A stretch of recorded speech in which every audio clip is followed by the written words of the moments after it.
The following is a presentation of ABC Sports. This year, from Sarajevo, Yugoslavia to Los Angeles, California, the ABC Olympic tradition continues.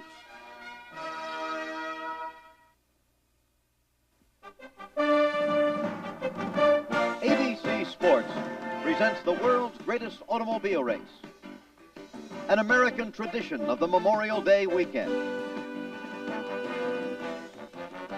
The 68th running of the Indianapolis 500. It's the world's biggest annual one-day sports event, a gathering of 400,000 people and more. But why? What makes it so special? Is it the luxury cars and luxury people streaming in from all over the world? Is it Paul Newman in the flesh as part of the race? Or is it an annual convention of motorcyclists? Or is it the denizens of the infield at turn one, the snake pit as it's called? Well, it's all those people. But it's mostly Indiana Hoosiers come to see the great drivers dare the concrete walls of their old beloved Indy.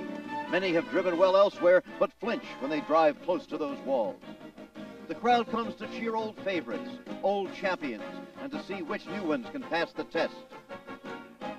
They come to see spectacular spins, but they want the man to win in the end over the dark forces that could destroy him out there.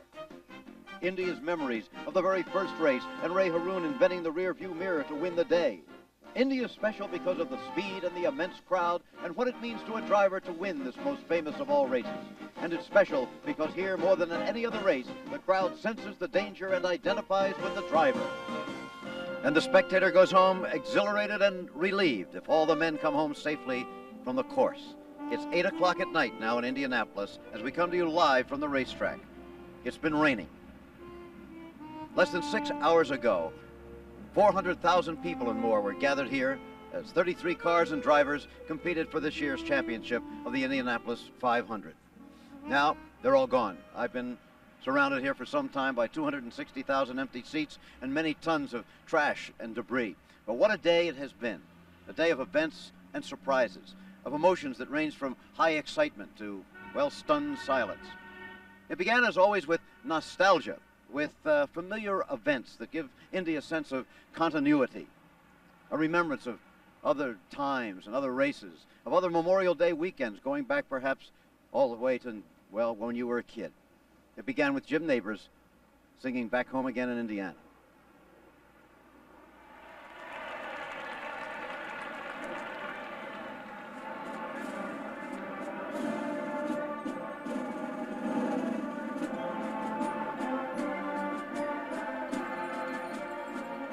Back home again in Indiana, and it seems that I can see the gleaming candlelight still burning bright through the sycamores for me.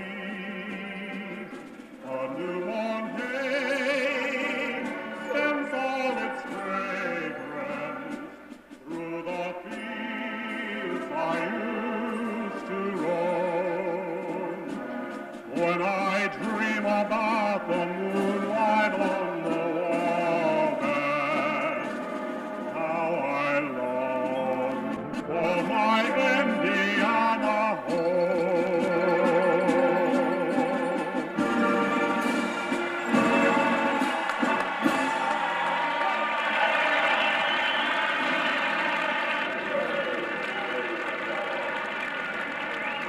Yes, at this moment, tradition hangs heavy in the air here at Indy, giving it the sense of security, of something that through all the years of increasing speeds and technical advances still stays the same in many ways. Like the traditional words about to be spoken by Mrs. Mary Hullman, the widow of the man who made the Speedway what it is today. Gentlemen, start your engine.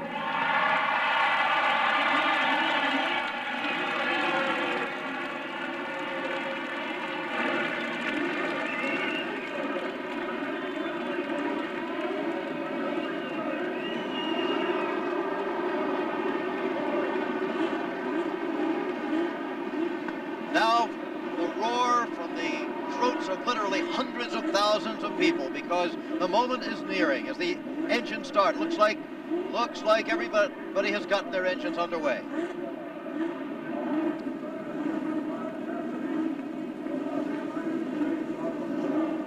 A.J. Foyt looking for his 5th win in the Indianapolis 500. Nobody else has ever won 4. The familiar car, number 14. Number 6, Rick Mears. He won this race in 1979. There's Johnny Rutherford way back in the 10th row.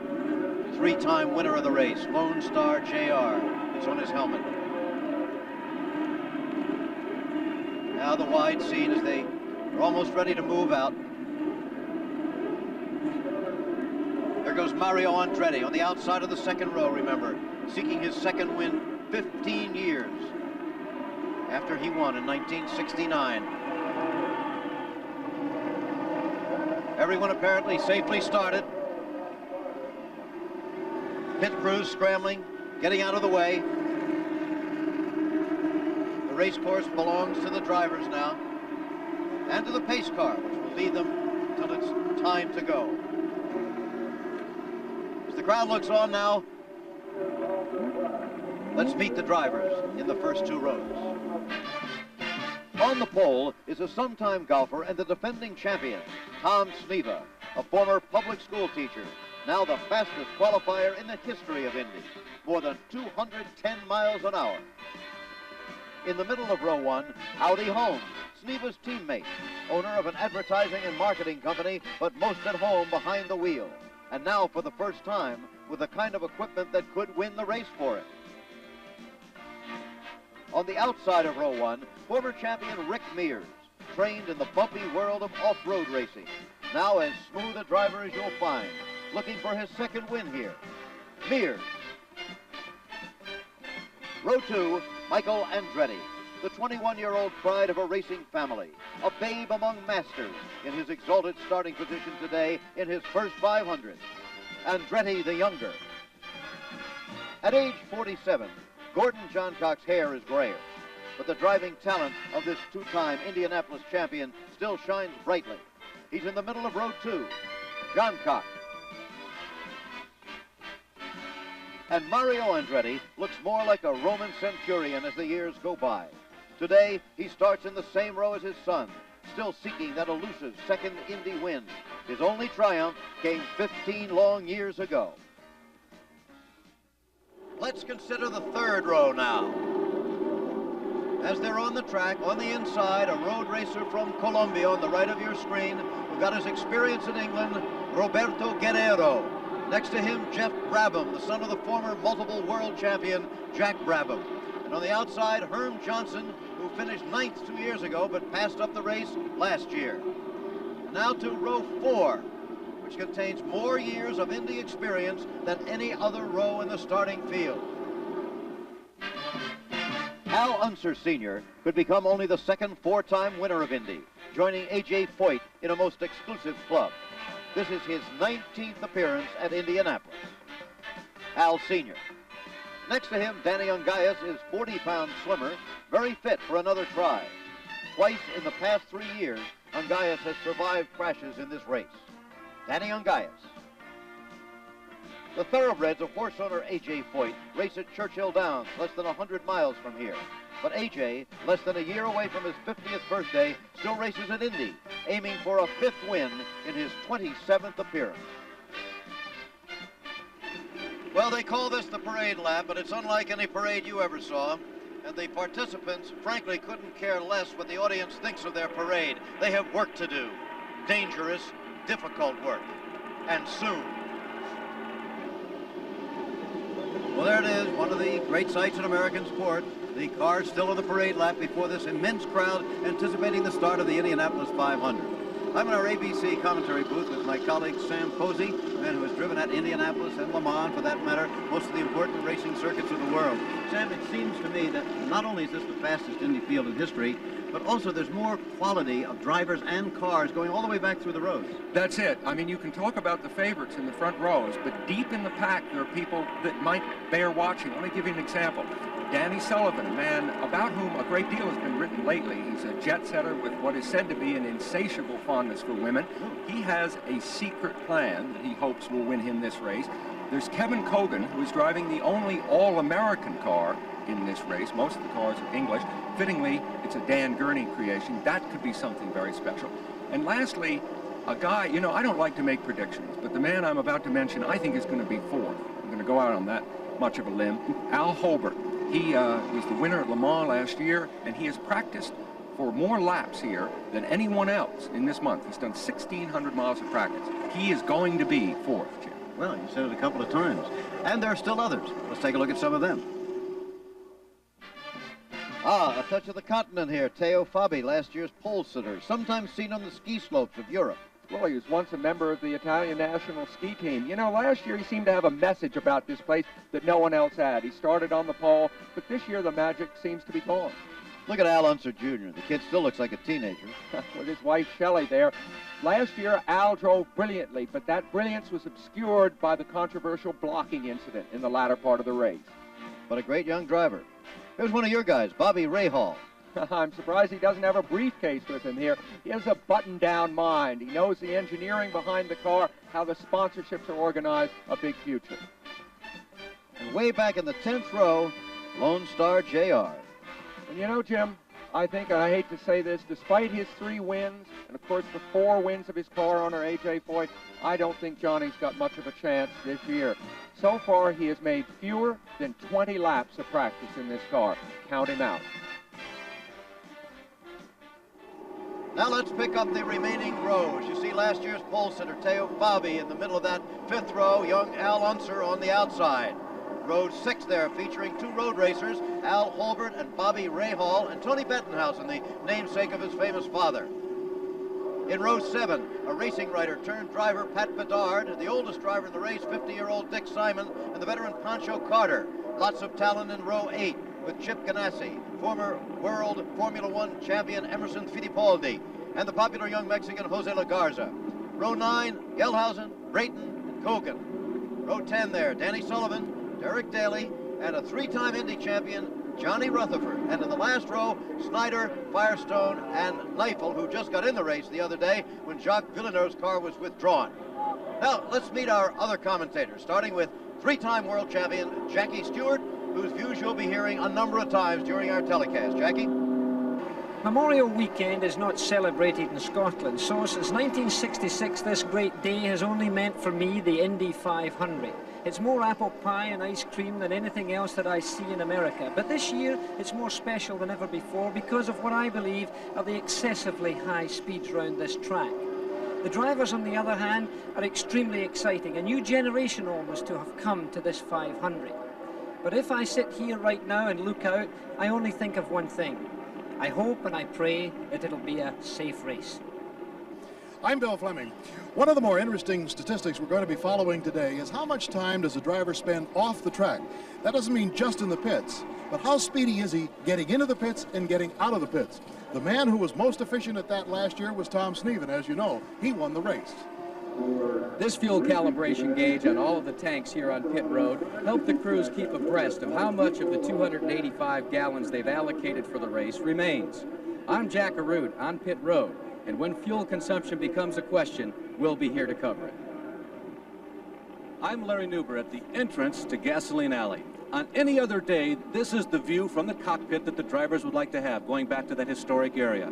Today, unfortunately, if you exit this way off the racetrack back to the garage area, what that means is that you have lost the race. 32 drivers will leave the speedway through this path. Only one will leave the way everybody wants to leave, and that is out through Victory Lane. I'm Ray Gandolf, and for the past couple of weeks, I've been doing some off-the-track stories related to the race. They're distant relatives, second cousins maybe, but they're good stories. I think you'll like them. And now there is a look at the field from the front. Coming right at you past the start-finish line, the pace car, Pontiac Fiero, well out in front of the field. There's that first row of Tom Sneva, Howdy Holmes, and Rick Mears. You've been in a car at this time, Sam. Try to remember it for us. Jim, I think what's worse about it is you can't bring the car up to speed. There's no way you can get, you know, it's not like baseball, perhaps where you could go out and throw the ball or swing the bat, or golf where you could hit a few balls. Here you go into this thing cold. These speeds are nowhere nearly high enough to get any feel for how the car will be when the race begins. That makes it very, very hard. Isn't it remarkable in a sport of 200-mile-an-hour speeds how much patience it takes? Well, and we may see that become the fulcrum of the race today, Jim, because fuel consumption is an issue here. If you were to run the entire race flat out, it's possible that you might run out of gas. There are rules that can, or fuel, there are rules that limit how much fuel you may use during the race. So yes, patience will be a very big factor. Tom Sneva right there, car number 1. Next to him, Howdy Holmes, the blue and white 41, his teammate. And in the golden car, Rick Mears, number 6. And you know, Jim, that front row, Howdy Holmes there, the least experienced of all the drivers in this leading group. And there's some concern. He's a very, very fine driver, but he's never raced at the front at Indianapolis before. And so the more experienced drivers like Andretti and Mears are afraid they might get trapped behind him and let Sneva get loose and establish a big lead. Look at that, more seats here than ever before. There are now seats for 260,000 people. With the crowd in the infield, waiting for the green now. Looks like they're going to get it. Just a few seconds There's away. flag man, Dwayne Sweeney. He has the green flag in his hand. Cars will come into view in a moment here. They're close and to the green flag is out there racing at Indianapolis. Rick Mears in the golden car going for the lead. Mears has the lead. Behind him, Sneva and Michael Andretti from the inside of the second row. Already, Jim, we have a new record. Mears is now leading his 6th consecutive Indy 500. No man has ever done that. It may be a day of records. I have a feeling about it. The bombs going off. Once again, remember, that's no accident on the race course or anything. It's just the ceremonial bombs indicating to the surrounding countryside that the Indianapolis 500 is again underway. 200 laps lie ahead of them. Oh! Little puff of smoke there. Yes. From Sneva. Absolutely. Well, that's untoward, of course, at this early stage. A quick word about the track. It rained very heavily night before last year. The track was literally scoured clean almost by that, so they'll be trying to feel their way on a track that feels unfamiliar to their car. Quite remarkable how far ahead of the pack those two cars are already. Yeah, that's right. Now I'm speculating. Let's try to figure out what might be wrong with Sneva. We didn't see that puff of smoke again, Jim. It might have been something just a little bit overfilled. You know what I mean? An oil tank or something. He seems to be fine, and he is in Mears' draft right now. Rick Mears, who won in 1979. Tom Sneva, the defending champion. Coming into the pits, Michael Andretti. Oh, no. By far the most. This is Jeff Brabham. Correction on that. It is Jeff Brabham. The colors of the car are similar. This is number 18, Jeff Brabham, spotting 1 point right on that. In fact, Michael Andretti is running 3rd. He's 3rd in your picture right here.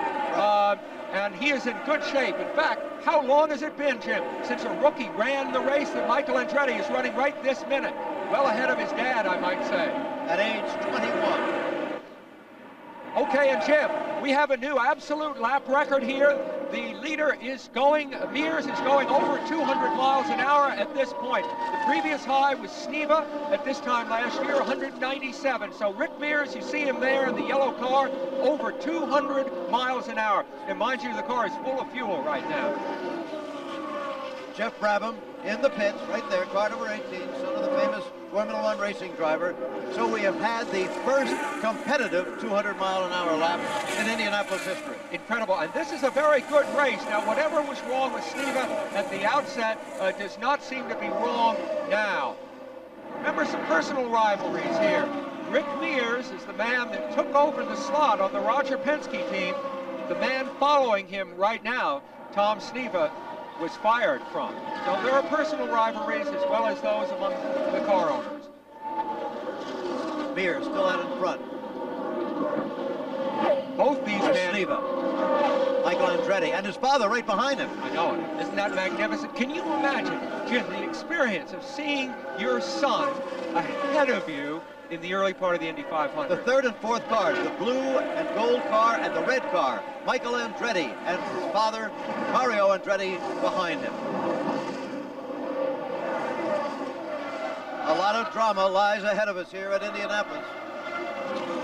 I imagine, it's hard for me, even though I am a father, to imagine, Jim, the emotions that must be running through Mario now, because as obviously occupied as he is with the job of driving, the fact that his son is right ahead of him on the road, he's probably judging his performance, and I imagine a little part of him is hoping nothing goes wrong. No way I could imagine being in that position. It just isn't.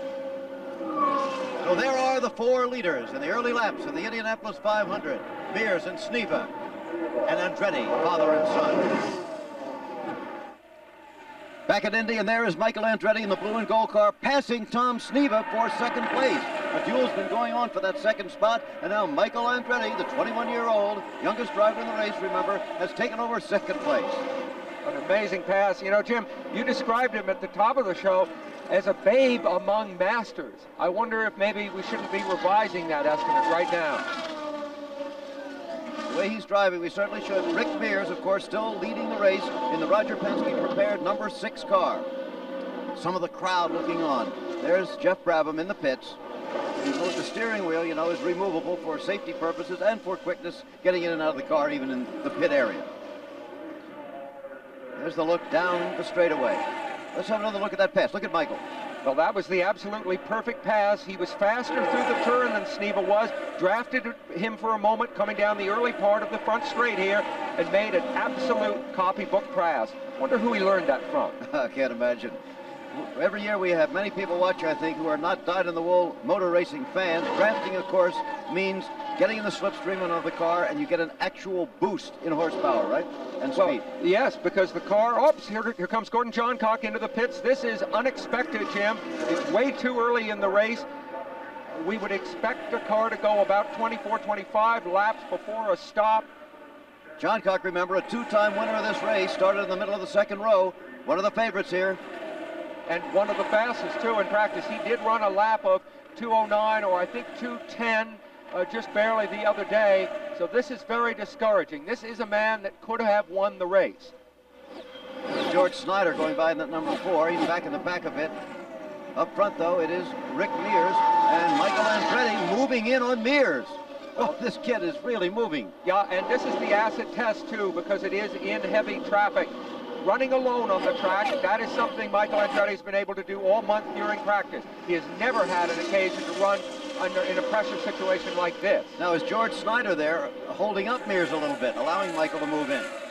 Well, I don't think he's doing that intentionally. Remember, no, I mean, in the race. because he's slower. Yeah. All right, well, now this is critical, of course, because Mears is not clear, and Andretti is stuck behind. This could make him vulnerable to Sneva, who's right behind Mears. That's right. Because when you're held up in a turn, right behind Andretti.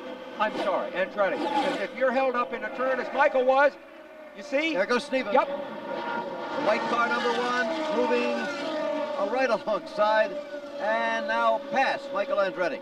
Terrific race. But Andretti driving intelligently, not just going flat out saying he's not going to get by me. When it's inevitable, he goes. Oh, yes, and I don't think, here's Bobby Holmes. Yep. Teammate of Tom Sneva started in the middle of the first row, into the pits. Well, looks reasonably, well, they raised it up. The pneumatic jack, so they got a problem there.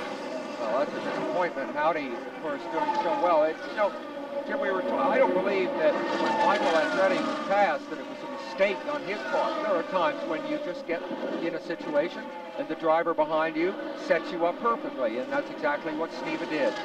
That's my point, and Michael accepted it. When the guy beats you, let him beat you, then go after him again later. Exactly. It's not the last lap yet. Far from it. There's Sneva in the white car. Remember, he's in second place. Mears is still 200 yards up in front of him. There, he flashed by. There's Sneva. There goes Michael Andretti. Jim, you know, the leading 3 cars are all these March cars. They're all made in England. They're all the same kind of car, and they have virtually the same engine, same horsepower, about 750.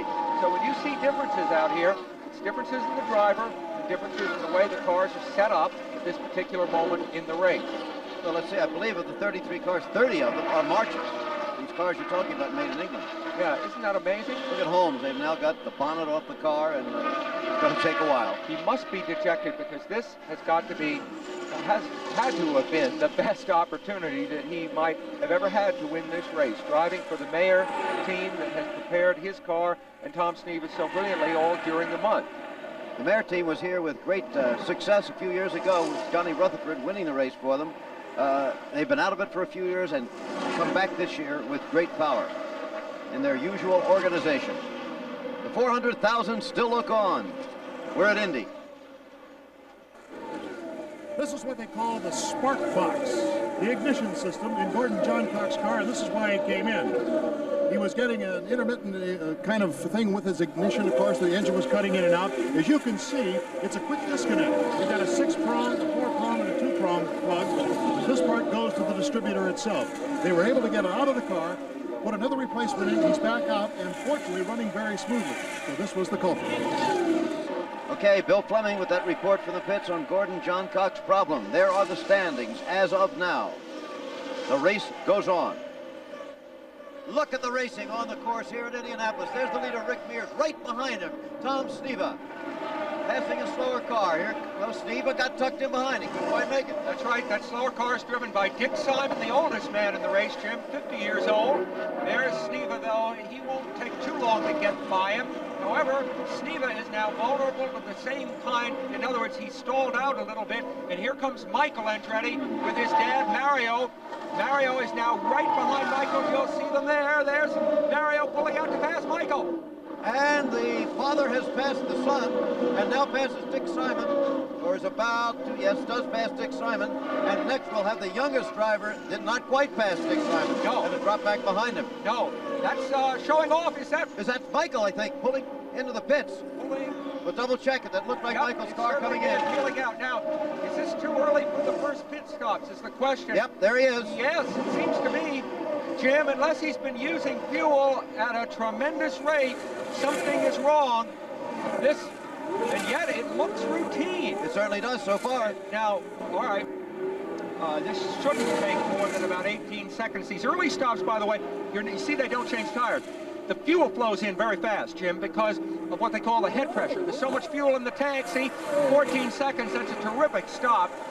And that's why they don't change tires in the first stops, because they know that they're going to be able to refuel so fast, they don't want to waste time changing the tire. Now the question is whether the other lead cars are burning fuel at almost the same rate as Michael Andretti. If so, they'll be coming in for pit stops very shortly. What a job these pit crews do here, as a matter of fact.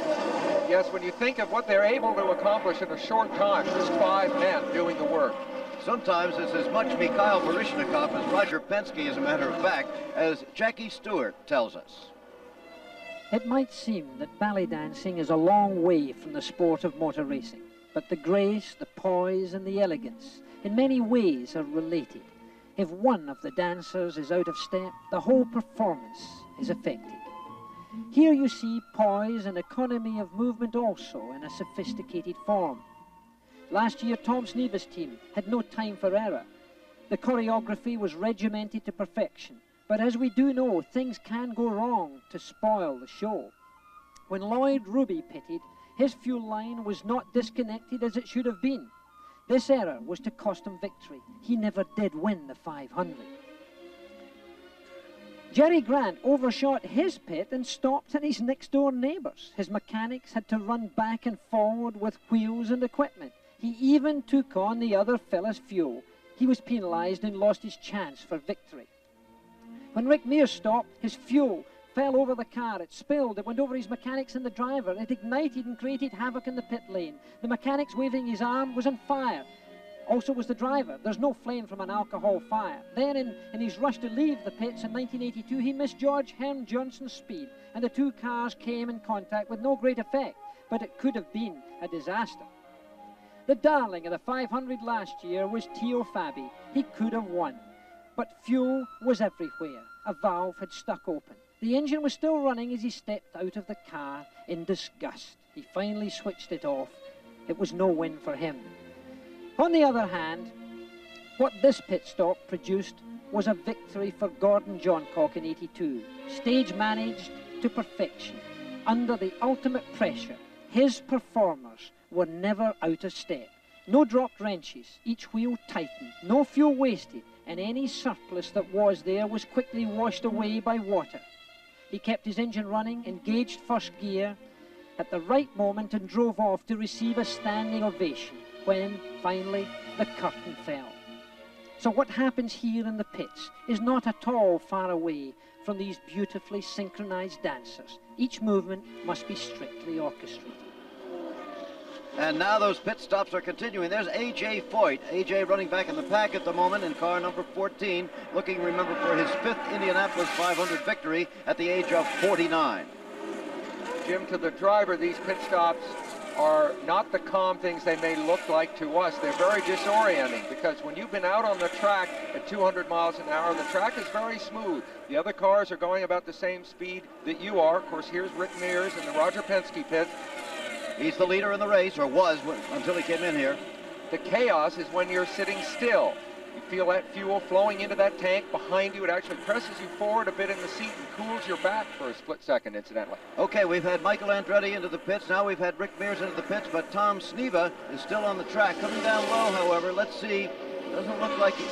Yes, is he? Look at that move coming into the pit. Sneva, I have been watching this man for the last few years come in and out of the pits, and notice how bumpy that pit road is, by the way. He has got to be the most ambitious man in and out of the pits. I mean, that was a very dangerous move that he made, a very gutsy move, because he came so close to the end of that pit wall. But he does this all the time in the pits. Dangerous to somebody unlike Sneva. To him, he knew what he was doing. True. Everything is relative, and this is the hardest charging man, I think, who's raced at Indy for the last 4 or 5 years. A very heady driver. He keeps his emotions in one compartment and his, you know, his logic in another. Used to call him Mr. Second Place simply because he finished second 3 times here, which is not so bad. Here it is again in slow motion. All right, now, maybe it doesn't look that dangerous, I'll grant, but when he's still going 190 miles an hour right here, and you see he really just pulls in at the last minute, and if anything had come just a little bit long, and he T-boned into the end of that wall. Okay, now here we have Mario Andretti into the pits. So the son has been in, now the father is in. All of the leaders pitting here under the green, and they appear to be using fuel at a rather fast rate. Take a close look at this car, because it's a Lola car, one of the very few cars that aren't Marches in the race. And off goes Mario. All of the leaders back on the race course.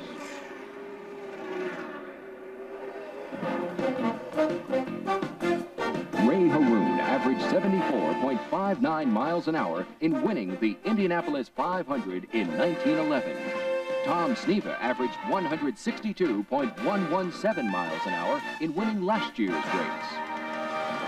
We're back in Indianapolis, where the leader following the first pit stops is now Mario Andretti at age 44. The sentimental favorite here always. Of course, he won the race once, but you look down through the years and you see next to his name notations like engine detonation, lost wheel, burned piston, flag, wrecked, out of fuel, wrecked, flag, broken header, engine seized, accident. Year after year, time after time, something has always happened to frustrate Mario Andretti's bid for a second win in the Indianapolis 500. And to add to the drama this year, one of the men pursuing him, and pursuing him fairly closely, is his own son. Let's meet them both. The driver of car number 3 is 44 years old and has won Indianapolis in the World Grand Prix Championship. He is Mario Andretti, driving today in his 19th Indy 500. The driver of car number 99 is 21 years old, the youngest participant in this year's race. He is Michael Andretti, son of Mario. As a kid growing up in Nazareth, PA, Michael liked tennis and football and water skiing, but he also liked what his dad did. Ever since I can remember, I felt like I wanted to become a race car driver. I started when I was 9 in go-karts, but when I really started thinking seriously about it was when I was around, I think, 17. That was my nervous stage where did I have it or didn't I? So what I did, I went to about 3 or 4 race driving schools, and that's where I really judged myself on whether I had it or not. And luckily, I was always the quickest or one of the quickest students at these schools, so that's where I felt this is great. This is what I want to do, and I'm going to go for it. From that start in go-karts, Michael drove on and by last year had become the Formula Mondial champion and drove his first IndyCar race at Las Vegas. His father made him aware of the realities of racing. There's certain values here that have to be kept in mind at all times. and it is the value of life really has to be forever present, in the sense that you don't just figure, oh, the heck with it, you know, we just go for it. You do that within reason. And if you do that within reason, you have a good chance of coming away from this thing with a long career. But if you don't, sooner or later it's going to bite. And it can bite pretty hard. Caution at 200 miles an hour is a difficult thing to learn, but Michael seemed to have done it when he qualified for today's race faster than his father, but he still marvels at his dad. It's just amazing the drive that he has. He's been in this now for over 20 years, and I think he's got more drive than a lot of the younger guys coming up. He wants to win, and he just, all winter long, you know, when he's waiting for his new car, he's like a kid in a candy, you know, he just can't wait to see his new toy. Enthusiasm has to rub off, especially if you have a close rapport with your kids, which I think I always had. I don't feel we have that much of a generation gap. That's something I've never really felt with my kids. I think that part, I think, has been very important in our forming years. When we're talking, we're in many ways talking the same language. I don't profess to know the music the way they do it, you know, but it's fine. There are certain areas that they're different, yes. But modern music, that is. But again, some of the essential things, the more important things, the basic things, I think we're really talking the same language. The value of life, Mario Andretti said. Remembering its value, or you're laying it on the line. Mario Andretti leading the Indianapolis 500 right now. In second place, Tom Sneva in the white car. And behind him now, Al Unser Jr., number 7, has passed Rick Mears for third place. It's an interesting repetition, isn't it, at the end of the race last year, Jim, when Tom Sneva and Al Unser Jr. were so close together. There's Al Unser Jr. just showing Sneva that he is there. That's all, trying to rattle him a little bit by dodging around behind him, occupying Sneva's mirrors. Now let's see if that other car is going to get in between them. At least it did momentarily. Al Unser's in the black car, number 7. There he is moving down to get past that car at age 22. In his second Indianapolis 500. There's Sneva, number 1, the defending champion in the race.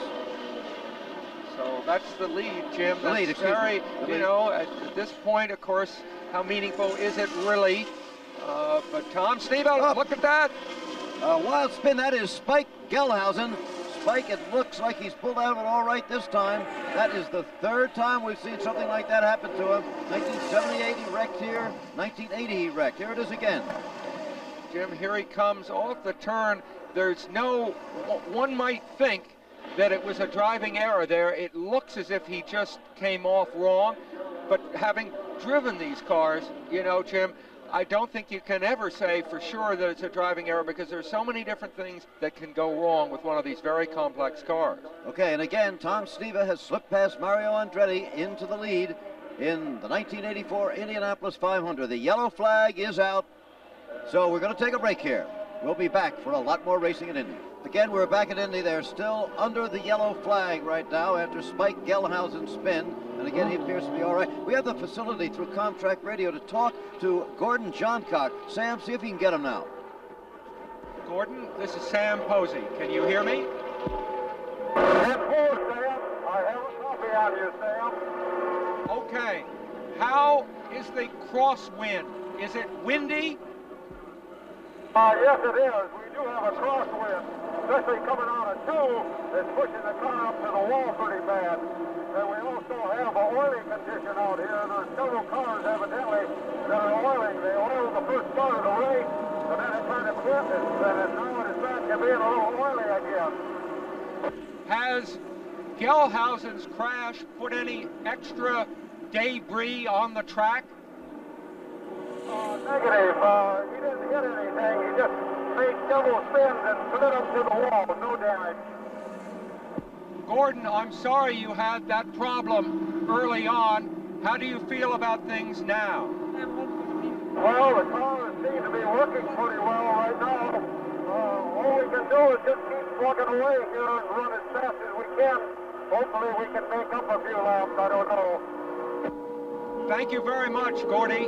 Good luck to you. Gordon Johncock speaking with Sam from his race car. We said you'd hear periodic reports from Jackie Stewart. We're quarter of the way, 50 laps, and here's Jackie.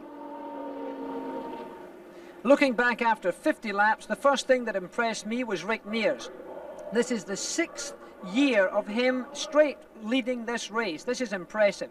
The other two impressive things, Al Unser Jr.'s come from 15th position right up to 4th position right now. And Mario Andretti's son Michael driving a magnificent race, showing a little bit of inexperience, which you would expect in traffic, particularly when he was stalking Tom Sneva, who of course is the master at that. But Tom's car and Mario's car are so much better on the racetrack. They can drive on any part of the track. That's impressive. Guerrero from Colombia, by the way, is up into 5th position. He was the man that during qualification had part of his bodywork come undone and fly off the car. So that's pretty good that he's got himself up to 5th position here. Now let's have a look at the standings after 50 laps. So Mario Andretti is in the lead, Rick Mears 2nd, Tom Sneva 3rd, Al Unser Jr. in 4th position, Guerrero the rookie in 5th, and remember I did mention, we thought while he was qualifying when the body fell off that a Zeus fastener had come undone, but in fact we find out that air got underneath the bodywork and that was the reason for it. Danny Ongai is up to 6th. Senior is in 7th, Theo Fabi 8th, Michael Andretti is 9th, and Al Holbert, another rookie, making up the top 10. Now I'd like to run through the whole 33 cars here, but the Speedway have a problem in their scoring. They haven't been able to give us the rest of the field, so I do apologise for that. Cars out of the race, Jeff Brabham, sad for Australia after only 1 lap with a fuel line. Two-time world champion Emerson Fittipaldi from Brazil with an engine failure. He was out in 39. And Spike Gelhausen, he had a spin in lap 49. Now the leader's average speed so far, 186.657 miles per hour. We've only had 1 yellow flag, and now we're going to go green. The green flag out again at Indianapolis. So they're racing again at speed. Mario Andretti still the leader, right behind him though, that white car number 1. Another car in between them now. Or no, wait a minute, that's Mears in between them, isn't it? Yeah, Mears in between them in 2nd place. So it's Mario, followed by Rick Mears, followed by number 1, Tom Sneva, followed by number 7, Al Unser Jr., moving low on Sneva right now. That's as good as the racing gets. Look at them. Boy. Cut back. The red car is Mario Andretti. The yellow car is Rick Mears, now taking the lead. The white car behind them is Sneva, the black car, Al Unser Jr. There are the 4 of them. Oh, is this racing or not? Now remember, at Indianapolis, they now closed up under the yellow flag as they went around, which years ago they were not able to do. That's right. It does make for a much more exciting, if fractionally less pure race. The man who appears to be leading here at this point, Scott Brayton, is at least 1 lap behind. It's really the yellow car there of Rick Mears that is the leader at this point. Father and son situation here getting more complex now as we have Andretti in 2nd place, immediately followed by the son of another driver. Yeah, and of course by Sneva, who now moves ahead of Andretti. So it is now directly Andretti and the son of Al Unser in that order in 3rd and 4th place. Well, I said at the beginning, Jim, I thought there might be a little pacing because of the possibility of running out of fuel. I see no evidence of that. I can't remember as much of a cut and thrust race. You see Sneva pulling out past Brayton there. And we also saw young Al about to pass Mario, I think. We'll get back to that. Don't you have the feeling this is the best racing we've seen at Indianapolis? It certainly is so far. Pure racing all the way. Yeah, I think the fact that so many of the cars are virtually identical, as I said at the outset, 29 of these cars have the same chassis and the same engine. There, number 7, the black car, is Al Unser Jr. He has moved past the red car, number 3, of Mario Andretti. So Al Unser Jr. in 3rd place. And right behind is Roberto Guerrero from Colombia, the ex-Formula 1 driver, having his first taste of Indy competition. He's a rookie. And driving very well. There's Danny Sullivan in the center of your screen in the black car. Look at the immensity, the size of the crowd. Penske looking on. Penske making many of the strategic decisions that are essential to winning this race. Jim, long gone is the day when the driver wins it alone. And of course, Roger is a brilliant businessman. has said, you know, he makes strategic decisions every day. Look at this, Sneva closing in on Mears again. Nobody can pull away. Each time a leader seems to pull away for about one lap, the man behind him closes in again. That's right. Now the factor here, I believe that's Tom Gloy. In between them, Jim, he's a rookie, and he pulled way out of the way. Yep. So no interference there from Tom Gloy, the rookie, 37 years old, as he is lapped. A clean race. How close to that wall do they come exiting the turns? Well, during the days of practice that I was here, Jim, I saw tire after tire with scuff marks on it from touching the wall. I would suspect that at least half the drivers in this race will touch the wall at some point or another. But when they're not touching the wall, if they do it perfectly, how far are they from the wall? You're talking about 3 or 4 inches? 3 or 4 inches. Okay. Yeah. Now, the reason they pull well away from the wall going down the straight, as you see them doing now, is to reduce turbulence between the side of the car and the wall. That's the reason for that. And the little extra distance that you have to move to, you know, get the car out into the center of the road and back doesn't really mean anything. And so it's Rick Mears in the lead, Tom Sneva in second place, and Al Unser Jr. in third place, and they couldn't be closer without touching. Oh, this is absolutely magnificent racing. You see the black groove there that's starting to develop. The track, I reckon, is not in tip-top condition. It's a little bit oily. There's a crosswind that's causing the understeer, the front of the car, to wash out a little bit as you come out of turn 2. A crash. We can't pick it up yet. I can't see who it is. Parts everywhere. Yellow flag out. This could be a very bad. Oh, this is terrible. Could be the worst crash that we have seen in Indy in years, Jim. I'm afraid the driver rescue equipment is in there as usual. I'm afraid. It looks like let's not say it. Let's say it until we are sure. Could be Pat Bedard, the racing writer turned driver, a man in his 40s. Yes, he's in there. I'm afraid he's in there in the front of the car. The engine gone. Front gone. However, that part is all in one piece. Well, yes, it is. And these are survival. Two of the worst crashes we ever saw were Tom Sneva and Danny Ungaius. Ungaius particularly, we thought might have been dead. Yes. And he's back in the race. Sneva's only back in, but fighting for the lead. Really? Let's see, is his head moving? I don't know, but it's very encouraging to see that survival capsule and there's no fire. Very much intact. There is no fire. There hasn't been serious fire here for quite a few years. Yeah. Well, let's see what we have in slow motion. See if we can see what happened. We just came in on the end of that. Still working on the driver. Tentatively identified as Pat Bedard. Well, you see that smoke. That's not it. Here it is over here. Yeah. Into the inner wall. The inner wall. Flying. There. Incredible. Well, you see it. Violence. Well, now you know what happens when something goes wrong at 200 miles an hour. You know, sometimes, you know, Jim, you really don't understand the speed. But the flying parts, again, do dissipate the energy. They, in a sense, give the driver a chance, rather than a solid car that gives all the force to him. Well, absolutely right. But it's only when you see something like that that the full knowledge of what 200 miles an hour means. You know? Incredible. Well, this one looks tough. Let's take a break. The yellow flag still out at Indianapolis, and that is the car number 30 of Danny Sullivan. Now, something happened to Danny, presumably as a sort of aftermath of the terrible crash of Pat Bedard, on whom they are still working. Now, look at this. All right, there's the debris, of course, from the Bedard accident. Now, watch the right of your screen, and you will...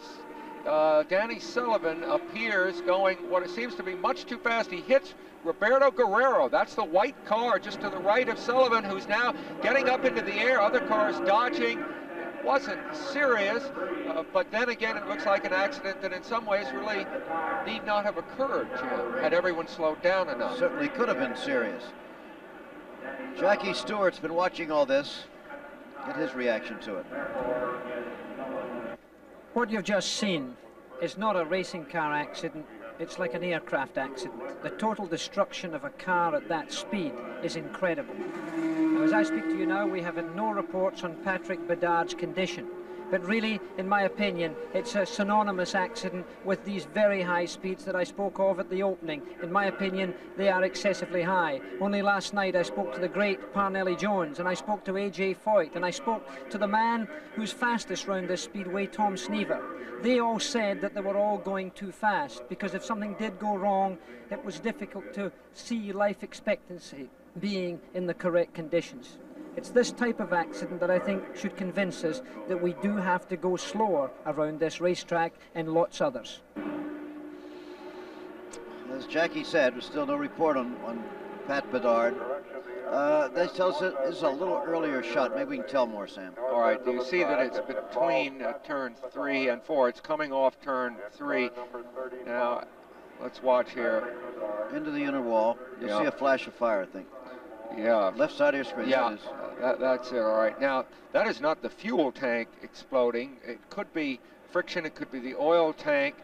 And as we said earlier, the incredible energy that is absorbed by that tumbling and by the parts coming off, frankly, Jim, is what encourages me to hope for Pat. And I think if people want to see crashes like this at all, it's just because the enormity of a crash like this validates and proves the speed. Here's the crew. Pat so it's pit Bedard. crew there, yeah. Now Pat on the stretcher being put into the ambulance. Well, you saw an illustration of seatbelt giving a man his only possible chance. Jackie Stewart with that. It's unnecessary to tell a racing driver to wear seatbelts. They all do. It's essential. 19 years ago, I came to the Indianapolis Motor Speedway and was introduced to the wearing of seatbelts in racing cars. Since then, I've always worn them in cars, both on the road and on the track. Of course, we need them in racing because of accidents such as this. In one of the most spectacular accidents that I've ever seen at Indy, Tom Sneva remarkably escaped with relatively light injuries from this crash. Then, in the first corner of the first lap of the Monaco Grand Prix, Derek Daly in his Tyrrell was fortunately strapped firmly into his car and walked away with no ill effects after leapfrogging a good part of the field. Stock car racing has produced some extraordinary escapes. Maynard Troy amazingly survived this one to tell the tale again. He was wearing his seatbelts. What you are seeing here is perhaps the best example of how serious injury can be avoided, even though, as you will recognize, Gary Gray is being bounced about in the cockpit of his car in a severe manner. He was wearing a full harness belt system, but as this slow motion action shows, his body seems at times to be almost elastic. In the end, his crash helmet even came off.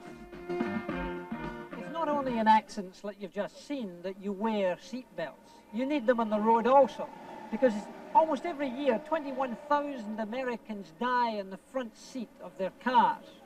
If you were to have compulsory wearing of seatbelts such as they have in 25 other countries around the world, you would save, just in front seat passengers alone, 7,000 lives a year. You only wear seatbelts in about 10% of your motoring public in America, against, in Australia, some 97%. Now, when accidents do occur, such as this, where a dummy is unrestrained in a crash test, look what happens.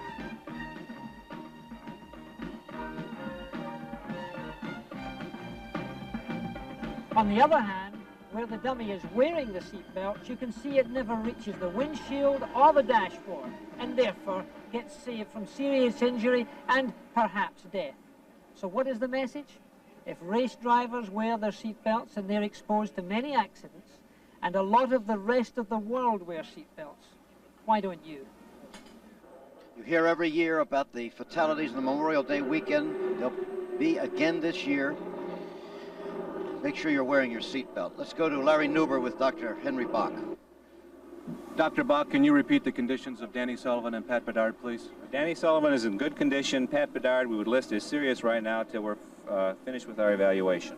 Any details on Patrick's injuries? Not right now. green flag is out, racing again in Indianapolis, and we have a new leader in the race. The man who sat on the pole of last year's race, the Italian Teo Fabi in car number 33, followed by Danny Angaias in number 25. However, it's my feeling, Sam, that those two cars did not pit under the yellow and that they might have pit stops coming up quite soon under the green to cost them both the lead, because otherwise I can't imagine that they would have moved ahead of Al Unser Jr. in number 7, who's third, Rick Mears, and Tom Sneva. Yes, I agree with you, Jim. Nonetheless, they are matching the pace of the ostensibly faster cars at this point, which is to say that maybe psychologically, once you're out there and out front, maybe you just push it down a little bit harder, do you think? And should there be another yellow very soon, they can come in and pit and hold on to the lead. Well, that's the point. They know if they can stay ahead, as you point out, of the leader, that could save them. So there is some special incentive to run really hard. Danny Angaias setting up on Fabi. Angaias, who had that terrible crash a couple of years ago, back in action and driving as well or better than ever. We mentioned that he's taken off 40 pounds. He's much more physically fit, ready to stay the course than he used to be. And he's leading the Indianapolis 500. Not bad. Nothing wrong with that. Fabi, who was magic here last year, as I said earlier, has not had the handle on the speed at all this year so far. It's been a very discouraging month for him. He's very occupied now with his Formula One racing program. Look at Angaias beginning to pull it out a little bit in his black number 25. Yep. Tremendous comeback for Angaias. You know, you think, after we've just seen Pat Bedard's accident, you think of Danny Angaias' accident, and that didn't seem survivable either, did it, Jim? And yet, I mean, maybe there's something about racing that pushes our horizons further and further. They show us that things are possible that we didn't hitherto realize were possible. What they've done with these race cars, as you said, in the realm of safety, is just unbelievable. There they go. Look at that. Yeah. Tremendous speed. Look at that speed. You know, in the turns, they are going 195 miles an hour in the turns themselves, and about 210 on the straight. There's the helicopter. We're told Pat Bedard is in that helicopter, will be airlifted to Memorial Hospital here in Indianapolis, just 2 or 3 minutes by helicopter, and they'll get instant attention. But now look here what we have. Fabi retaking the lead from Danny Angaias. And look who's ghosting along right behind them there, young Al Unser. That's right, Al Unser Jr. at age 22. Then we have Sneva behind them and Rick Mears with the white and yellow car that flashed through your picture. Gordon Johncock into the pits again. I'm trying to figure out whether that would be routine. There's Unser making the pass of Angaias for second. That's coming into turn 1 there. That pass taking place right at 210, 215 miles an hour. And again, that's Unser Jr., the younger, not the 3-time champion of Indy. I think we're going to get another report now on the condition from Dr. Bach. Here we go, Larry. Can you give us an update on Patrick's condition? Yes, we just loaded him into the helicopter. I'm sure, as you're aware, we're still listing him as serious, but he is waking up. He appears to be reacting appropriately, and there's no major problems at this time. We'll still list him serious till they complete their evaluation down at the Methodist Trauma Center. Any specific injuries you can list at this time? Nothing that we can tell you right now. Isn't that an unbelievable report? I mean, it's an entirely optimistic report as far as it can be at this time from Dr. Bach. After what you saw Pat Bedard go through, that he is regaining consciousness at this point, talking to people, it's just, well, stay with the story. Just as you couldn't possibly believe that cars could lap here at over 200 miles an hour routinely. There goes Teo Fabi down in. And look at Sneva. Sneva coming on with little Al Unser. Sneva blowing right by to take the lead. White car of Tom Sneva, the defending champion of Indianapolis. Now here is Teo Fabi in the pits. Will start very neatly, changing rubber on the right side. Precision of the crew, but this is the crew that failed last year on Fabi's second pit stop. Do you recall? Not the crew, but they had a problem with the O-ring and their refueling. This gives you an idea. Even when something looks routine, something violent can go wrong in a moment. That was certainly a very professional pit stop there. It was. Again, I point out the roughness of that pit lane. Jim, if there's anything that worries us, I think year in and year out, look at that. Young Al pulling out, and now neck and neck with Tom Sneva. Young Al Unser moving back ahead of the veteran Tom Sneva, the defending champion here.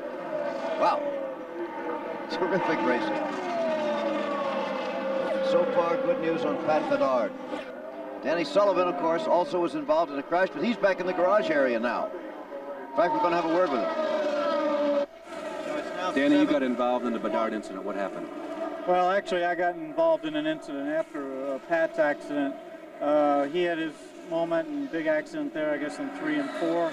We slowed down coming down the back chute. The yellow was already on. Everybody was getting in line. And then as we went by the accident on the left-hand side, we were up against the wall. Somebody in front decided to stop and have a look at the accident and slowed right down. Fabi locked up his brakes trying to miss it, went up and closed up the gap toward the wall. Guerrero closed it up even closer, and I had nowhere to go and drove over the back of Guerrero's wheel. Danny, do you know who it was who stopped suddenly in front of all of you? No, I wish I did, but it wouldn't do any good. You know, I just can't believe that somebody'd stop on a racetrack to look at an accident. You went over Roberto's wheels, though, right? Right, I went over his left rear with my right front, and that was it. Was the debris on the racetrack a factor at all in your incident?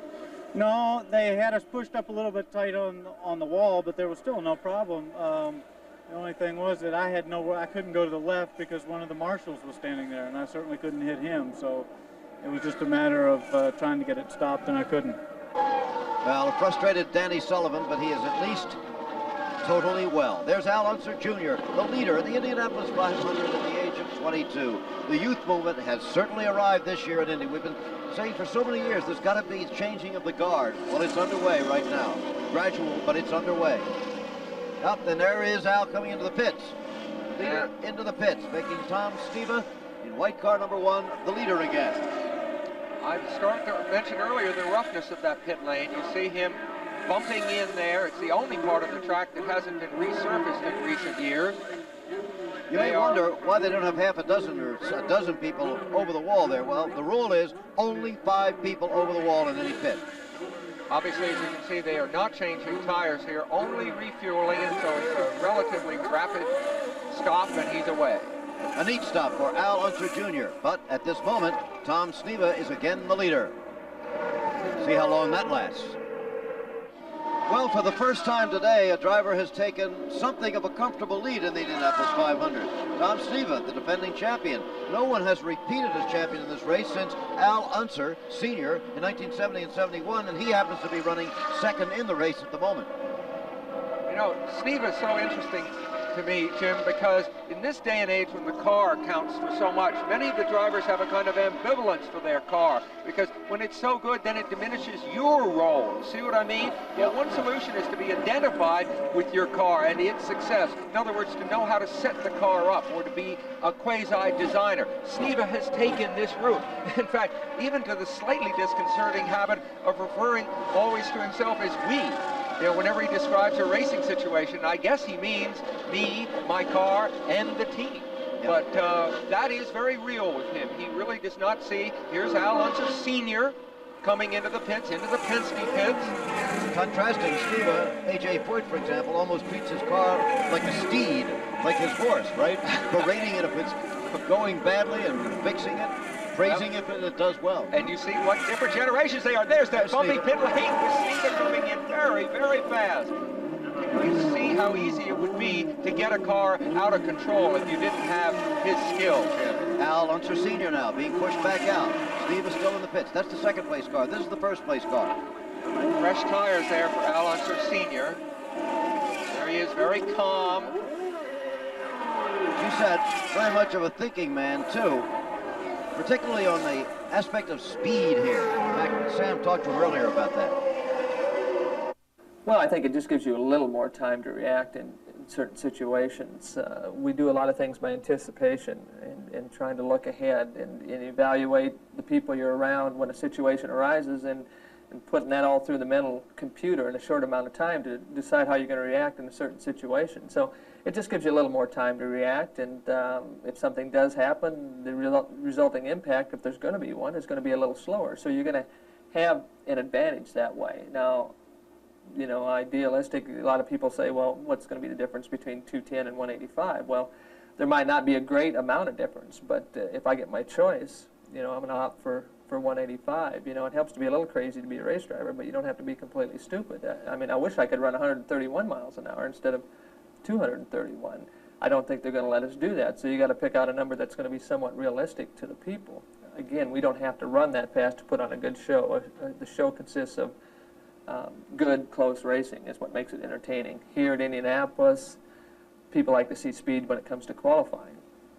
The rest of our series isn't based on that.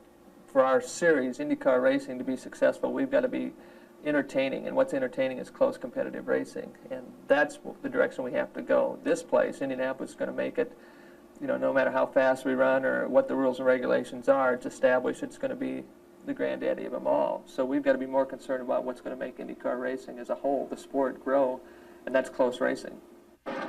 The fastest driver in the history of Indianapolis, and the leader in the race, and the defending champion, putting in his pitch for slower speeds. He thinks it's getting too dangerous. Yeah, and here he goes, putting a lap on Al Unser Sr. And you know, Jim, I'm not sure I agree with him, because history and statistics show that racing is safer today than it ever has been, despite the increase in speed.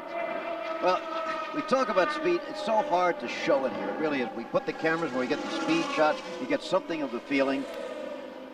But maybe we can illustrate it for you, comparing it to something, well, that's very familiar. Let's try to do that.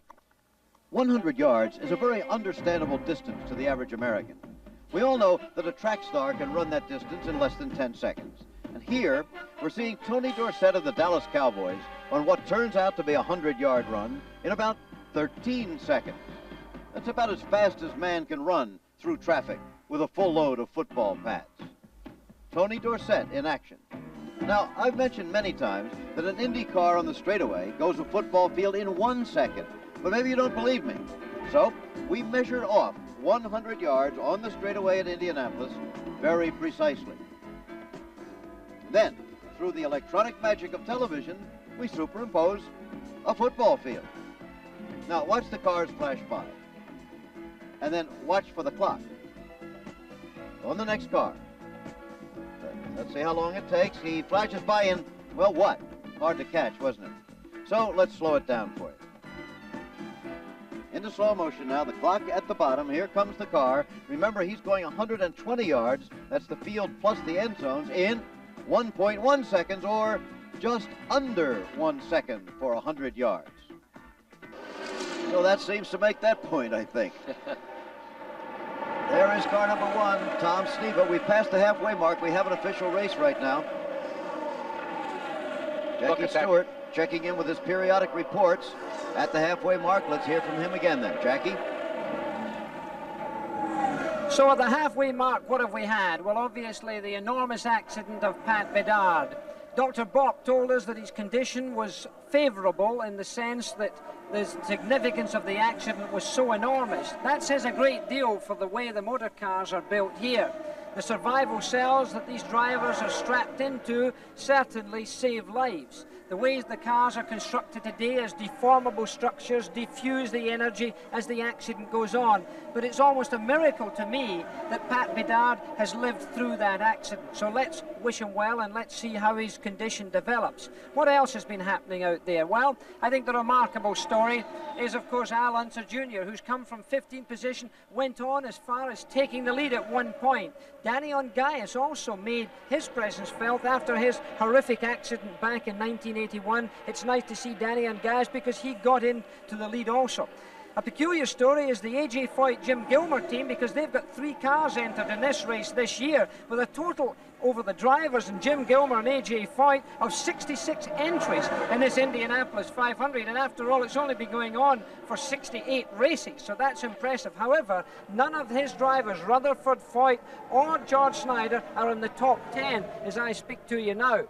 The road racers are doing very well. Rick Mears, of course, was an off-road racer, but it looks like the new generation of Indy driver is being competitive. Now, let's have a look at the standings at the halfway mark.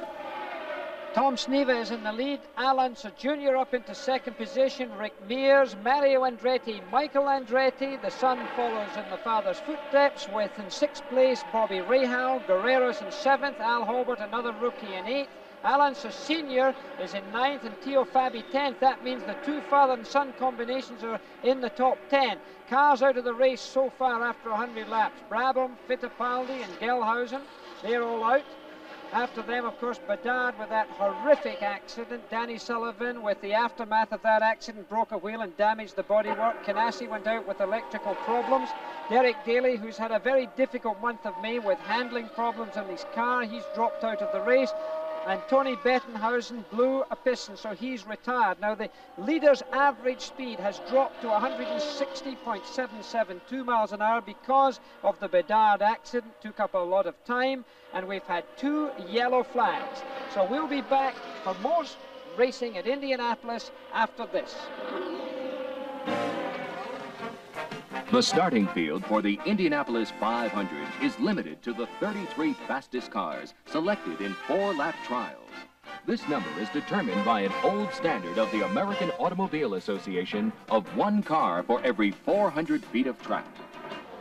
There's Theo Fabi of Italy coming into the pits at Indianapolis, the man who sat on the pole last year, who has already announced that he's not coming back to Indianapolis, or he says anytime in the future he's going to drive a couple of years of Formula One. That's his intention, and then hang it up. He doesn't want to stay in the sport too long. Fabi into the pits. There's the leader, Tom Sneva, in car number 1. By the way, Fabi going in so slowly, Jim, is to suggest some kind of a problem there. Have a look at that groove, the dark groove. That, of course, is the safe racing line. Where you, well, there's the story, I guess.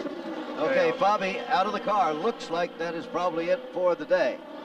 We have seen cars get back in the race after the driver got out, but not too often. Oh, and sure, he's out of it now, though, Yeah. as far as having any shot to win. I was going to say, there's that dark groove, that gray area above it is treacherous. That's where the dust accumulates, you know, that's blown off the tires and the cars and so on. It's almost like an ice skating rink up there, so you won't see people. There's Sharon Sneva, of course, Tom Sneva's wife. He's pretty well under control about things. Well, he's got things pretty well. He's chewing the gum, though. Yeah. I would be, too. There's our man up there, Tom Sneva. Yeah. For example, right there would be a reason to be nervous. Passing Chris Neifel, who stays cleanly out of the way, though. But still, when you pass any car at 190 miles an hour, whoa! Whoops, Tim. Gordon Johncock coming into the pits. Look out. Look at that. Gordon Johncock. Watch out for the... Oh. Wow, how he missed everybody, I don't know. Look at the guy behind him that he almost hit. Yeah. Gordy throwing his steering wheel out. I think he's okay. He's not seriously hurt. Yeah, he's pointing to the front of the car. He may have his feet caught in there, you know. All right, there he is, the right of your screen. It's amazing. I was talking about that groove. He was wide of the groove, Jim. He was right behind Sneva. Gordy, in the few laps before this, had been doing speeds at about 204 miles an hour.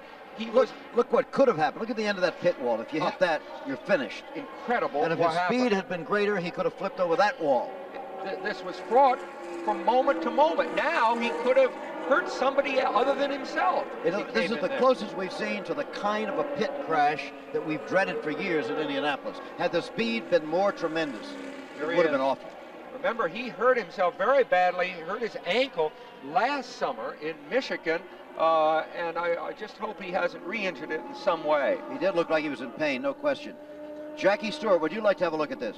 Well, Jim, I'd see Gordon Johncock doing something here that only spells an enormous amount of enthusiasm. It's one of our super slow motion camera shots here. He steered into the wall after he hit it with his rear right. He steered into the wall to try and stay on the wall all the way down the racetrack. I've hit the wall just at that very same place as Gordy did, and I know the feeling. It's an enormous jar, but he did something that a younger driver simply wouldn't have done. He really steered into the wall to try and rub off as much speed and stay on the racetrack rather than come across and be hit by other cars coming on.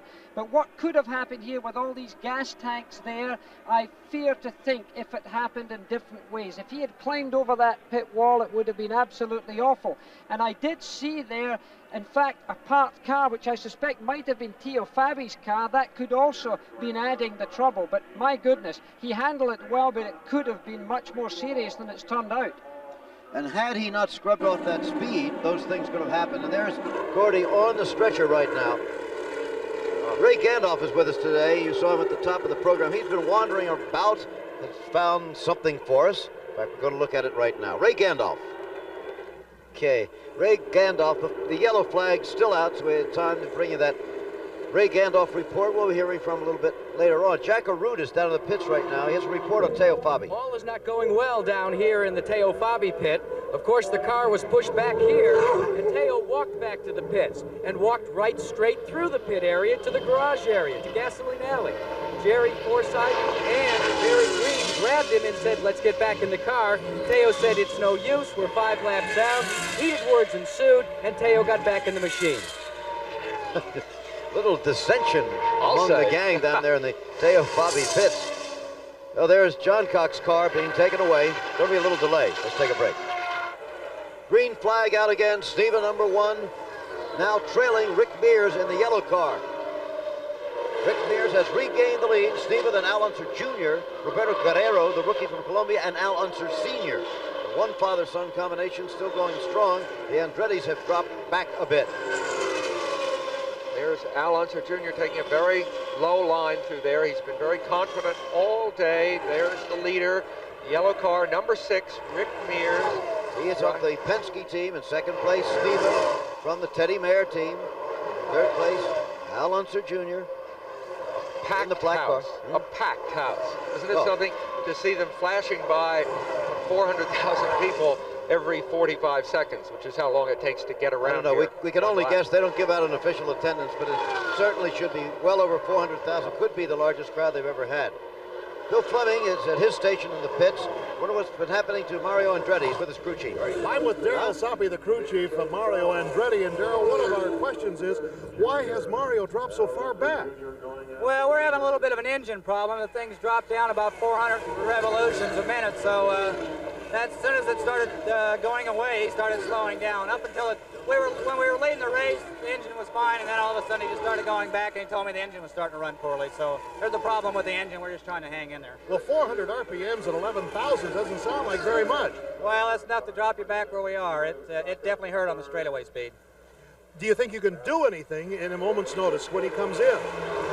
Not really. We don't really know why it's dropped the RPM, so we'll just have to hang in there. Hang in there could be the slogan of Indianapolis.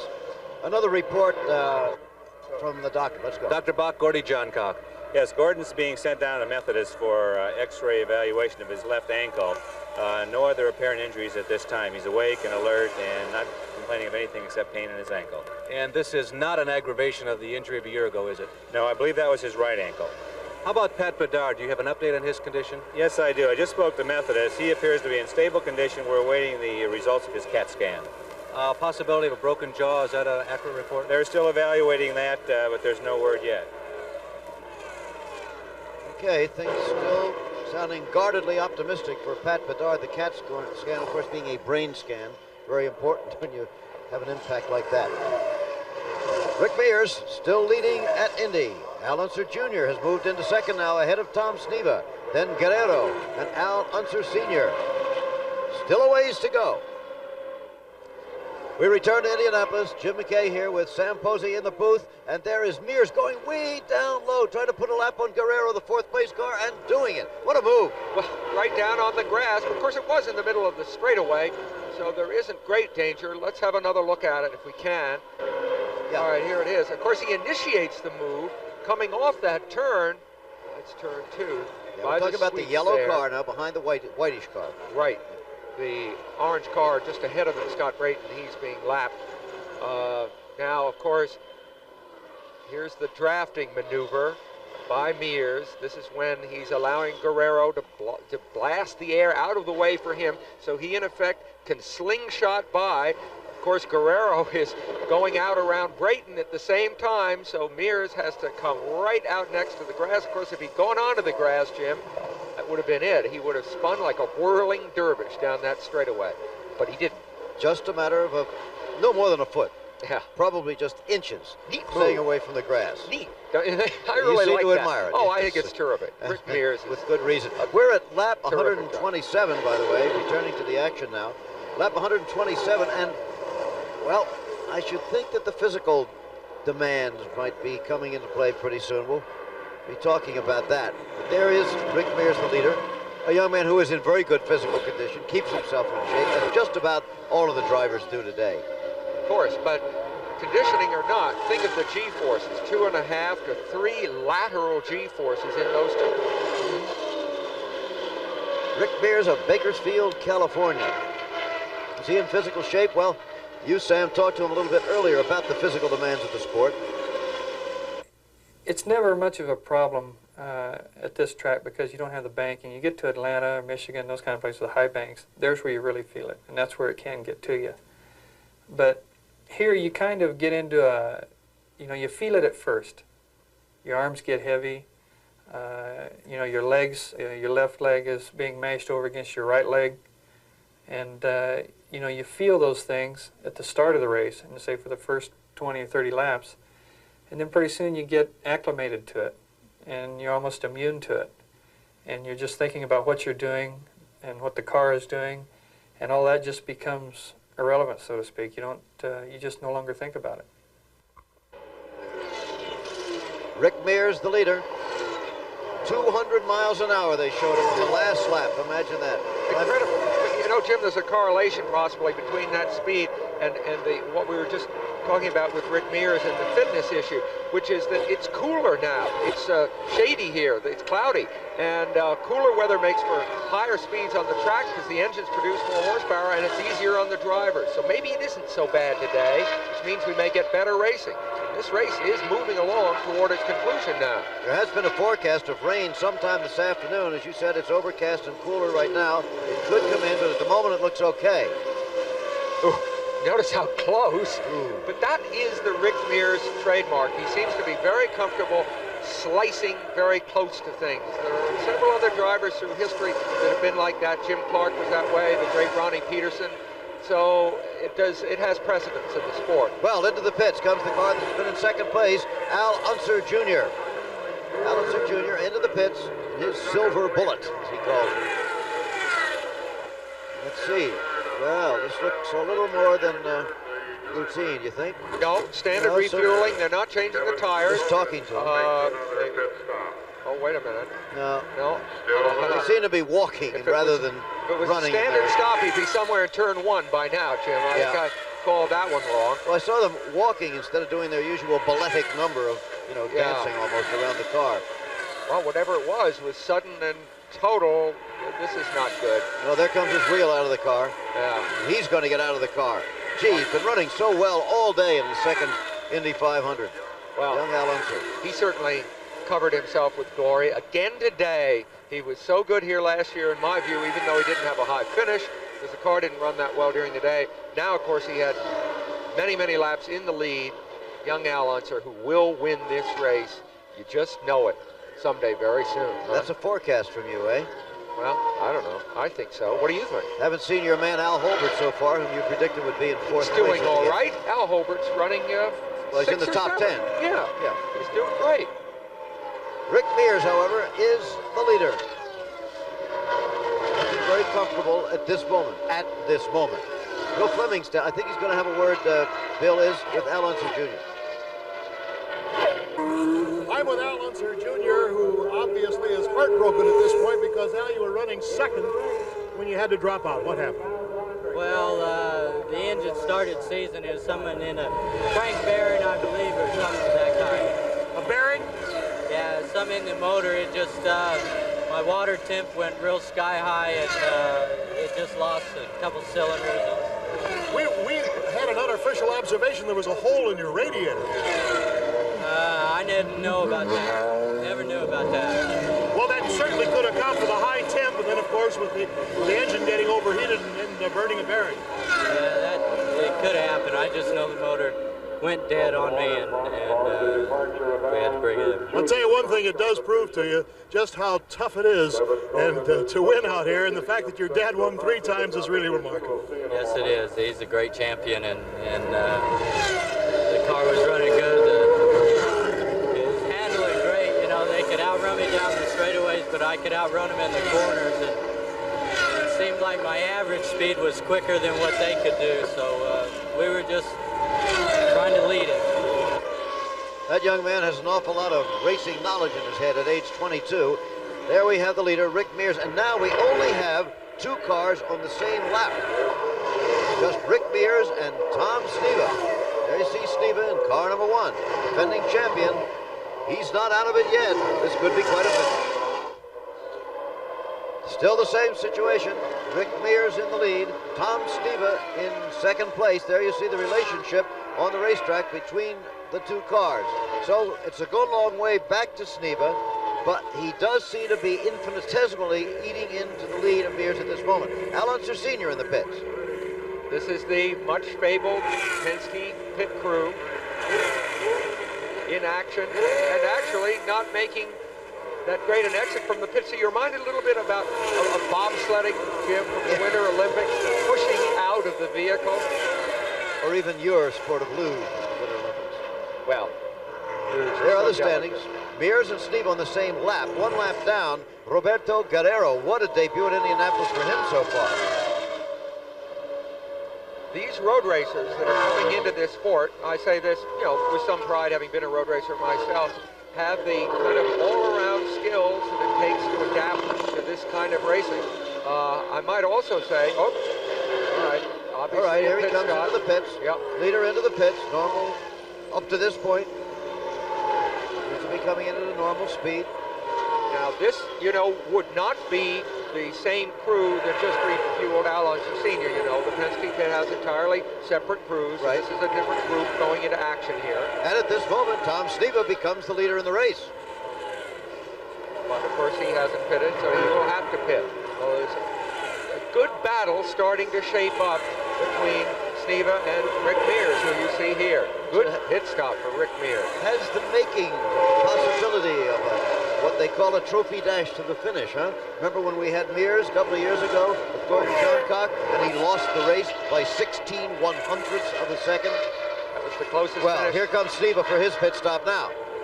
Of course, the finish you mentioned was the closest ever in the history of Indianapolis. Here's Sneva in. Again, it looks routine. This is the team that's headed by Teddy Mayer and Tyler Alexander, the men that won this race when they ran Team McLaren. Then they went back to Europe and got it done in Formula One. They got squeezed out over there for one reason or another, came back here, formed an entirely new team, got Tom Sneva to head it up, and here they are, looking tough. Doing extremely well. Sneva headed back out on the race course. Years ago, it used to take them so long to get back up to speed, but it doesn't anymore. They're up almost immediately. You just saw beautiful pit work there, and of course that's the balletic movement to the pit crew. What about the mechanics who work on the cars ahead of time? That's a very delicate job too. Sam has a comparison.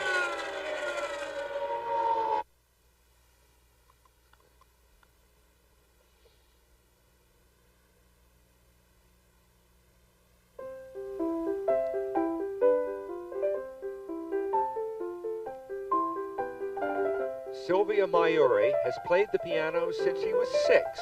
Her hands, trained by thousands of hours of practice, almost have a life of their own. She thinks and they act. There are other professions in which a person's hands, whether through their strength or delicacy or dexterity, perform tasks far beyond the capabilities of the ordinary person. One thinks of surgeons or carpenters or sculptors like Bill Grimes. Dennis McCormick is an Indy mechanic. Like all top mechanics, his hands are powerful. They are also remarkably deft, capable of performing a wide variety of jobs, including some in which he must work in places he cannot see, jobs that involve threading his fingers into the narrow innards of the car.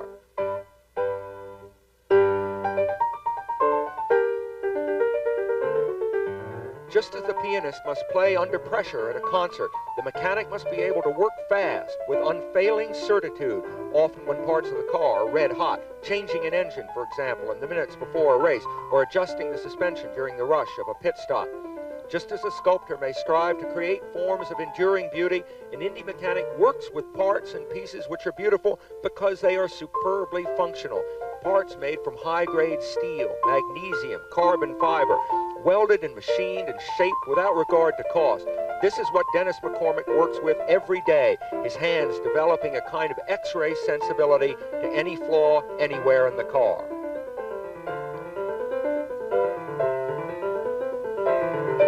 Bill Grimes knows when something is wrong too, when a form has not attained the strength or grace he intended, and he will work until he makes it right. Sylvia Mayuri knows when she has hit the wrong note or played with less feeling than the music deserves, and she will practice and get it right. But if Dennis McCormick makes a mistake, he may not find out about it until his driver is out on the track. Like any racing mechanic, he does his best and hopes that it was enough.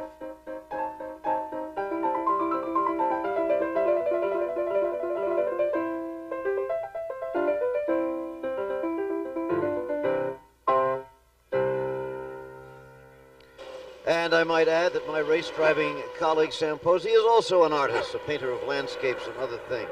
There's a nice piece. Rick Mears still leading at Indianapolis. Tom Sneva in second place. He leads by about 10 seconds in the race right now. What we'll be watching is whether Sneva begins to chew into that lead of 10 seconds. Jack Arute right now is down with the team leader, Roger Penske. Here in the pits with Roger Penske, and Roger, you're 11 seconds ahead at this time with Rick Mears. Are things going according to plan? Well, hopefully we can make it on one more stop. Everything, we put a set of tires on that time, so we don't have to put one on the last stop. We just feel it. We don't have to make a mistake, maybe a slight wing adjustment, but still a long race to go, just keeping our fingers crossed. Well, you've been doing a lot of calculating, though, for the fuel consumption. Does it look good right now? Yeah, our fuel mileage has been better than we expected, so we made a long run there so we could try to just make one more stop, and hopefully it'll pay off. Seems to be the only major problem down here is a lost rear view mirror that came off the left side of Rick Mears' car. Well, his hair has turned to silver, but the wheels are still turning inside Roger Penske's head as cleverly and as quickly as ever. Here again, his man leading the race, Rick Mears, trying to win the Indianapolis 500 for the second time. There are the standings at this moment. Two rookies in the top 5.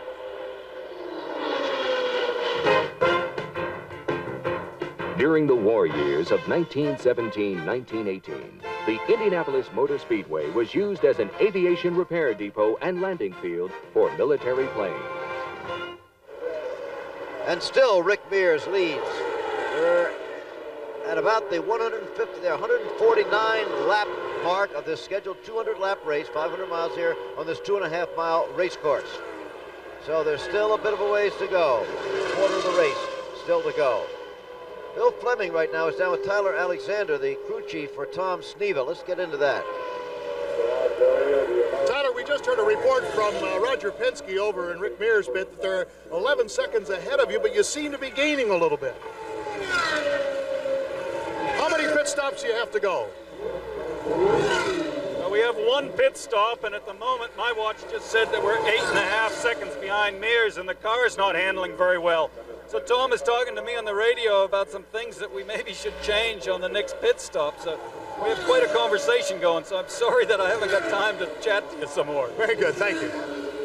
Okay, a very busy Tyler Alexander. The most significant thing is it's 8.5 seconds now. It was 11 seconds not too long ago. So despite the handling problems, Tom Sneva here is moving in just a bit by bit, but he's got plenty of time to catch up if he can continue doing that.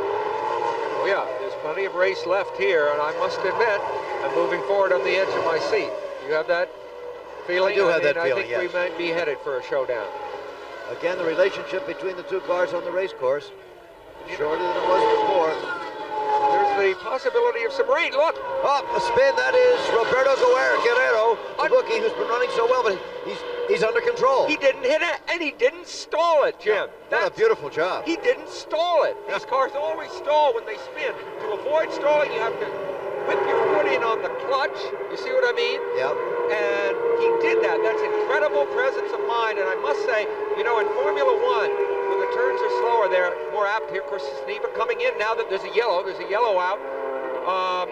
In Formula One, they're, shall we say, a little more used to spins where they can afford them. And Guerrero had incredible presence of mind. I mean, all right, he lost control, but what he did after that was absolutely brilliant.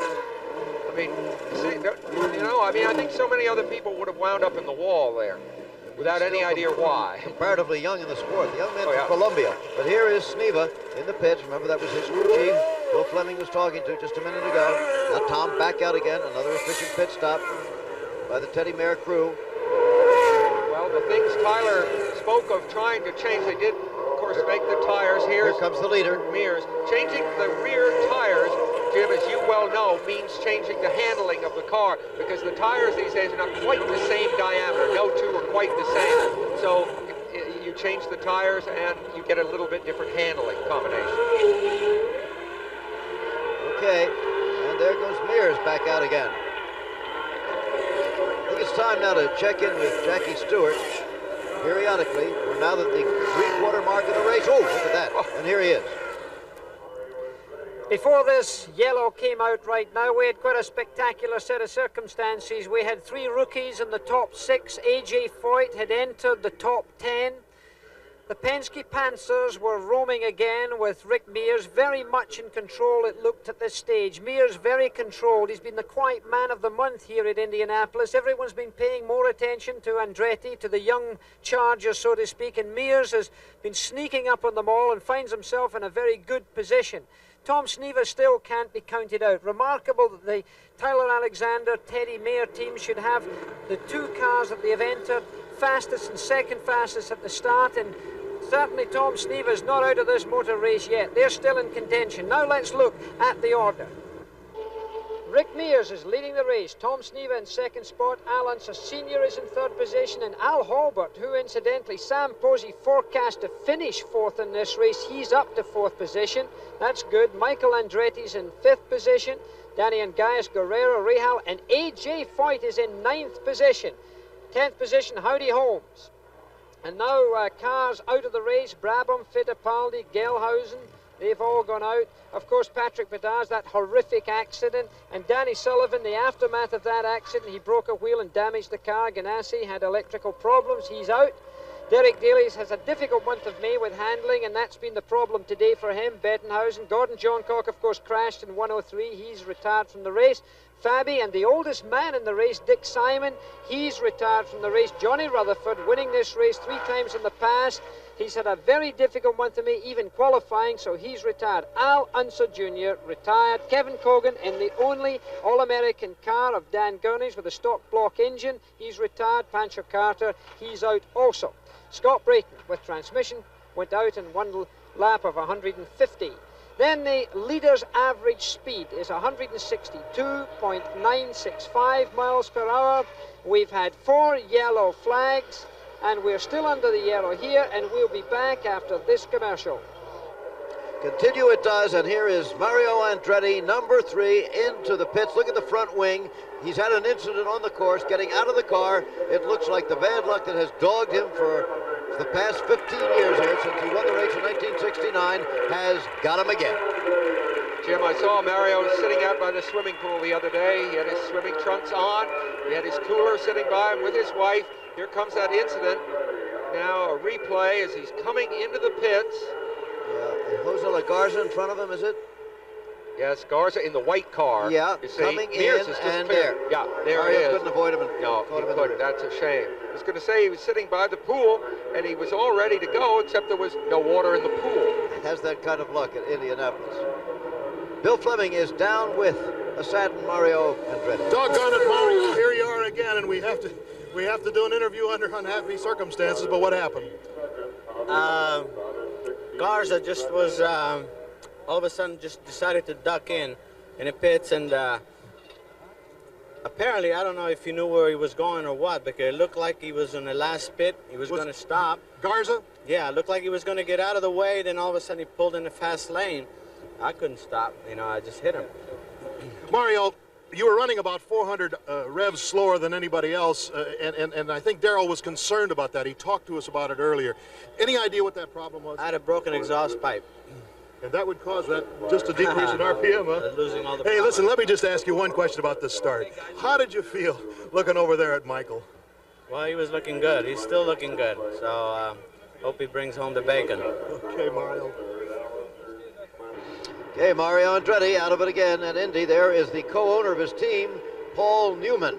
Yes, the Paul Newman. Might be interesting to meet him a bit. Not Paul Newman, the actor. Paul Newman, the racing man. It is well known these days that Paul Newman loves racing, and those of us who have seen him drive know he's good at it. He has a sort of talent and determination to have been an Indy driver if he'd begun his career when he was younger. As it is, he's one of the country's top sports car drivers. I asked him what his goals were for his racing. Well, to avoid being placed in the race car from a wheelchair. We had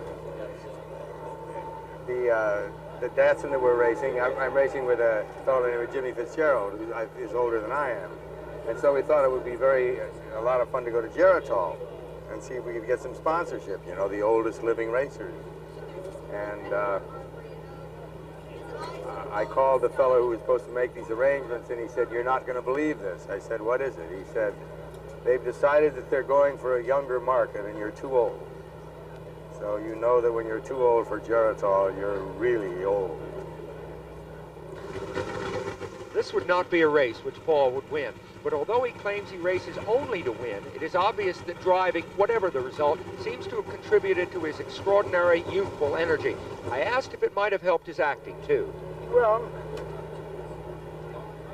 I think if you can find a new passion, I think it's likely to bleed over into the old ones, into the ones that are simply dying embers, and I think racing has done that. For me, at least that's what Joanne thinks, and she's probably a lot more accurate about what I do than I am. But it certainly has been welcome. It's been slow and painful, but it's been welcome. Last year, with the movie in the works, with his racing, with his salad dressing company booming, Paul's schedule was so hectic that by the end of the season, he was physically and mentally exhausted. When the last race of the year ended with a crash, I asked Joanne Woodward if she thought he'd quit, and she said he should. Well, times change. Today, there's no one who supports me more or is more forbearing, who understands. She said, at the end of last year, our daughter was through with juniors in riding, and she was going to get rid of her horses, and I was going to get rid of the cars, and Joanne was so pleased because she said for the last 10 years, every Sunday during the summer, I've either been at a horse show or an automobile race, and she said, I've got other things that I enjoy doing. So Clea did not sell her horses, and I did not get rid of the cars. Joanne had said, I have done my motherly and my wifely duties now for 10 years, and I'm not going to any more races. Well, she was at Atlanta and she was at Long Beach, so much for that. She's marvelous, and she makes it very comfortable for me to continue. Paul Newman, the green flag is out again now, however. Rick Mears still leading, car number 6, yellow car, passing the slower car at the moment, Tom Gloy. Still no problems, but still Sneva is edging up. Just, you know, a quarter of a second a lap, maybe something like that. But getting closer, not further away. So again, we could still be setting up for the kind of a finish we had here a couple of years ago with Mears and Johncock. Stay with us. The standings still the same. Rick Mears the leader, Tom Sneva second. But Sneva still gaining bit by bit by bit. Al Holbert has now moved up into 3rd place. The man you said was definitely going to finish 4th. Maybe he's going to fool you. Oh, I hope so. I think he's a terrific driver. Won Le Mans last year. You know, if we're really headed for a showdown, and it appears we may be, here's what you should know about Sneva and Mears. Sneva is 35, Mears 32. Both are in the very prime of their driving careers, Jim, right now. This is Sneva's 11th start here. Mears is 7th. Each has won once. And, you know, they drive the 2 best teams in Indy racing right now. Interesting how experience, when you get near the end in Indianapolis, almost inevitably rises to the top. Ray Gandalf has risen from the infield here at Indy. Let's see it. The charge began literally before dawn at 5 o'clock this morning. By the time the sun had risen over the still empty stands, the arteries leading to the speedway were clogged. But somehow everybody got in, filling the stands and spilling all over the infield. They're a study in motley. This is definitely not Edith Wharton country. You won't find Truman Capote hanging out on the first turn. The height of elegance here is a guy wearing a shirt with buttons. You can see almost anything here in the infield except the race. That's not quite true, of course. You can see a tiny corner of the race if you climb a tree, or are early enough to get the front row along the fence, or scrunch down and peek through the bottom of the stands. But who needs to see the race? This is a happening. People come here to eat. They come here to drink. They come here to sleep off what they have eaten and drunk. They come here to look at each other and to be looked at. They wear outlandish clothes, sometimes very few clothes at all. Some of them are too young to be able to remember this day when they grow up, but they'll keep coming back until they can. That's what you find out there. Ray Gandolf reporting from the infield. Rick Mears the leader, Tom Sneva second, Al Holbert a lap down, but in third place in the race right now. Mears just so smooth. Now, is it conceivable he is cooling it the least little bit and that's why Sneva is gaining on him slowly, or is he just doing that? Oh, Jim, here's Scott Jim, Brayton. Yep. That's that V6 Buick engine. This is not the standard engine that almost everyone else has and Rick Mears has. And I don't know if that's the cause of the failure, but here's the yellow flag. Brings out the yellow again. There is Scott Brayton. Can't tell what the occasion for that has been. This is an opportunity to check in with Bill Fleming again. He's down in the pits. Bill?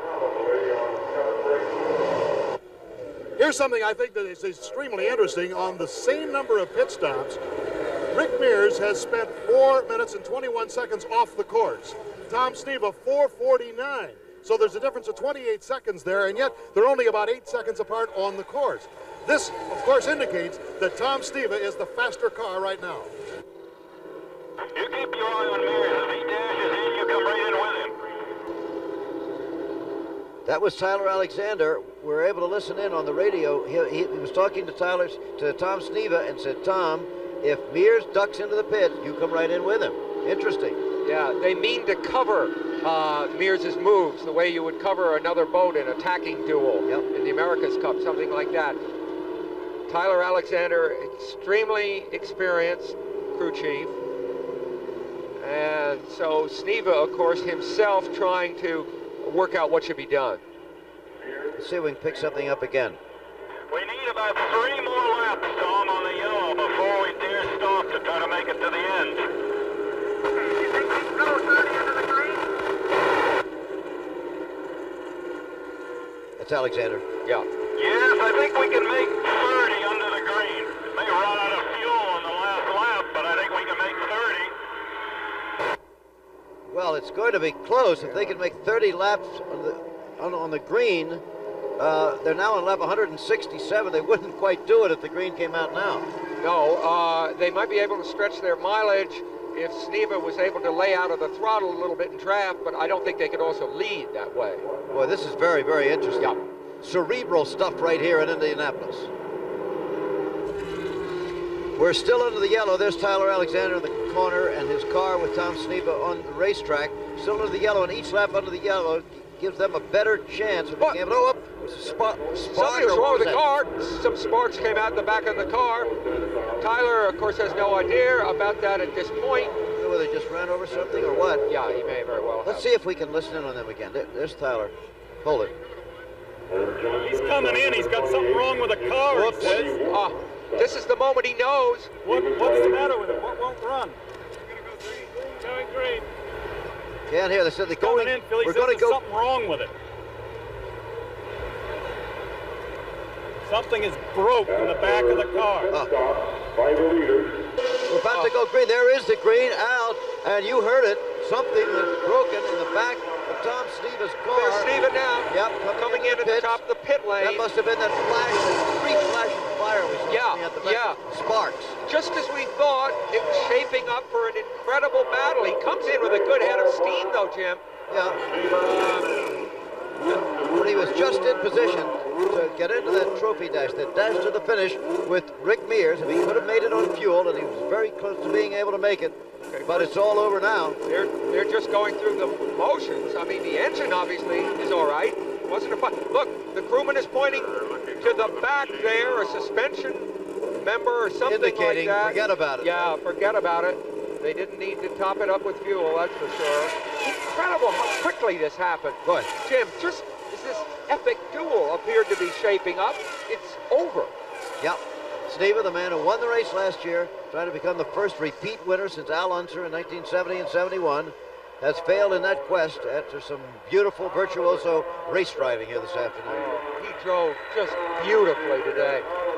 Highest possible marks. This, of course, has given Rick Mears a bigger lead than ever. Hear the crowd there, Jim. Yep. They know it. It's a knowledgeable crowd here, and they love a good drive like that. Here's Rick. Now, of course, with a commanding lead. The whole complexion has changed, hasn't it? It certainly has. It certainly has. The question now is just maintaining the car for Rick Mears. Bill Fleming has moved over to Sneva's pit. Here he is. Well, Tom, it's a dramatic moment in this race, but certainly very undramatic for you. What happened? Well, I don't know. It looks like something let go in the back of the car, half shaft or something. Fortunately, it happened under the yellow when we were going slow, which is a real break, because if it happens at speed, we get the wall. But it's too bad, because we had the car working. I think we were catching the leader, and it would have been an exciting race. Actually, you were running faster on the course than he was. I think your only concern with Tyler Alexander, according to the conversation we heard, was fuel. Did you think you could make it with one more stop? Yeah, we would have had to stop one more time. We weren't concerned about that too much because we knew Mears wasn't getting the mileage we were. I think the car was a little quicker there towards the end, but you got to run 500 miles. Well, you gave us a heck of a show, Tom. Thank you. I think that's the mood definition. has changed considerably here in the Penske pits, and now the race strategy is simple. Wait for 28 laps to go and then come in and take on fuel. When Tom Sneva came by here, coasting into his pits, you could see the change on everybody's face. They broke out into smiles, then they gathered it back up and said, wait a minute, the race isn't over yet. There's Roger Penske in communication with this driver, with Rick Mears. Now with a great big lead in the race. Let's get a reaction on this from Jackie Stewart, the three-time world champion, with us as always. Tom Sneva has just demonstrated why he's a real champion. He was driving that car even very slowly and felt a suspension or transmission problem. Had he continued at that time under the green conditions, the chances are he would have lost control of that car. This is what a racing driver has to do. He has to think. It's much more than just driving with sheer talent and natural ability. You've got to be a thinking driver, and that's why people like Tom Sneva win the Indy 500, and that's why they become old racing drivers. There aren't any brave old racing drivers around. Well done, Tom Sneva. The 68th Indianapolis 500 from the Indianapolis Motor Speedway continues. Rick Mears apparently breezing to victory in the Indianapolis 500, and now we get a report that there is some rain falling on the racetrack. Not all the way around, but there is rain now over the racetrack. Still under the green, Sam, but they don't allow much rain to fall before they stop things here. Well, Rick Mears still running 200 miles an hour plus, though, Jim. And, you know, these tires, which give the car such incredible grip under ideal circumstances, are very treacherous indeed in the wet. They have no grooves in them, whatever. They're slicks. And if there's any water on the road, the cars become unhandleable. I almost thought for a second I saw something on one of the lenses of our cameras. Yep. So now this is a tremendously difficult position for Mears. It also looked like Mears wiggled a little bit coming out of that last turn. Yeah, he did. I mean, obviously, he doesn't want to slow down dramatically, but he could lose control completely. I mean, this is a very dangerous situation for him. Of course, he is 2 laps ahead, Jim, of his own teammate. A while ago, it looked like he would have to battle Tom Sneva on the race course, have the battle of fuel in the pits. He's eliminated those two. The only one left is the weather, as you say, with his 2-lap lead, but still he's going at tremendous speed, and it did look like he wiggled a little bit coming out of that one turn. Can't take too much of this moisture on the track. No, now this is very tough for a driver, Jim, because You can see on your visor, of course, how much rain is falling where you are. But at these speeds, and remember, you're traveling over 100 yards a second at these speeds, it is sometimes hard to pick out, especially this late in the race, what the track conditions might be in the turn ahead of you. In other words, it's a little bit oily out there right now. Well, there's Kathy Penske, Roger's wife. She doesn't look like it's time to relax at all, and neither does Roger, by the way. No, the emotions obviously running very, very high there. Very much so, and no doubt in the race car, although Mears has to keep his totally under control and concentrate on the work at hand. What's it like inside that cockpit? Let's listen to Jackie Stewart. Here at the Speedway, when the drivers go down the front straight and on the back stretch, a lot of time is spent addressing the instruments in the cockpit. Now, I'm sitting in a Chevrolet Corvette now, which is very similar to most modern cars today. They're extremely sophisticated in the inside, with many instruments and dials and knobs and switches to address. Let's have a look at some of them. Looking at it, it looks quite bland until I switch it on. Suddenly, the world lights up.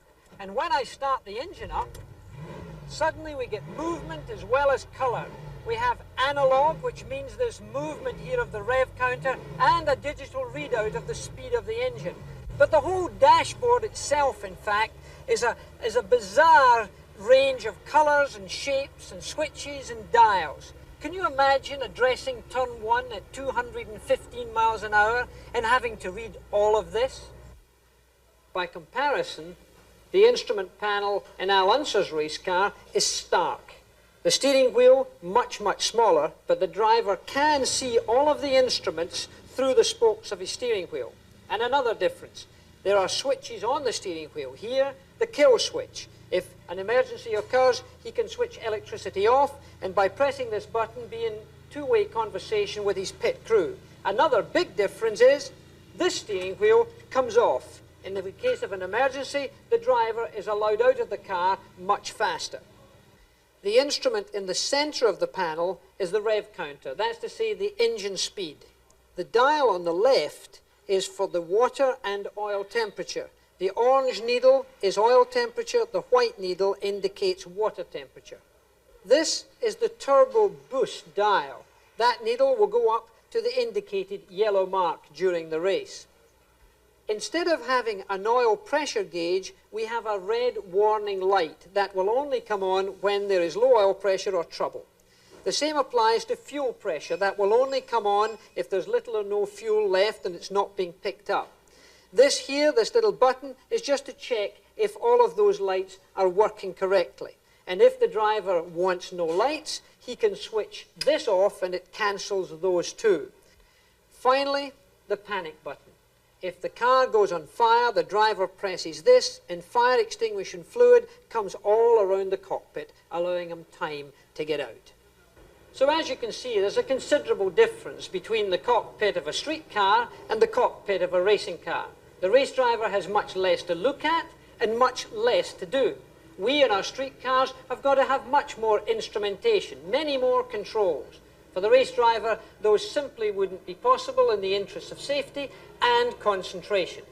But at the same time, everything is within reach and easy sight. Okay, the cockpit of a racing car. Rick Mears still the leader by a couple of laps over his teammate, Al Unser Sr. Al Holbert, the rookie, still in third place, 1 place higher than Sam Posey predicted calmly and coolly before the race that he would finish, in fact. There's Al Sr. just in the foreground. There's Rick Mears, who seems to be going faster at this point than Al Sr. Yeah, and he's closing in on Al Sr. Another car in between them, but that's Al Sr. up in front. Yep. So he Once can again, lose another lap soon to his teammate. Right, and that's Tom Gloy, who's driven such a good race, staying out of everyone's way in his rookie appearance. And here comes Rick Mears, of course, into the pits. Yeah, this will be his last topping off pit stop. This should be absolutely routine, but it's just in this kind of thing, isn't it, that fiasco can occur. You know, looking at that cockpit piece, they're not changing the tires at all, just refueling. That cockpit right now for Rick Mears is like a cloister. Jim. It's warm, it's damp in there with his own sweat. I imagine he feels a oneness with the car at this point and with the task that he has ahead of him, a focus, a concentration anybody would envy. Rick Mears. Now the crowd, you hear him in the background, you see some of them waving. They're beginning to urge him on. He looks like their man. He's the one that they're going to identify with on this particular day. A collective sense of achievement, really. Not just Rick Mears' achievement, everyone's. That's the idea, identifying with the driver. Win or lose. There's the way they stand. Well, Rick Rayvon Mears, born in Wichita, Kansas, raised in Bakersfield, California, certainly seems on his way to winning the 1984 Indianapolis 500. 13 laps to go, however, but it would have to be something happening to his car to stop him now, because his lead is so long over everybody, and as you know, the second place car is his teammate, Al Unser Jr. So one way or another, the Penske people appear to be in pretty good shape in this year's race. Rick Mears likes to water ski in his spare time, fly remote-controlled planes, drive remote-controlled cars. Pretty mechanical with everything he does. Yeah, but Jim, did you notice how many things you just mentioned? He's had dozens of hobbies.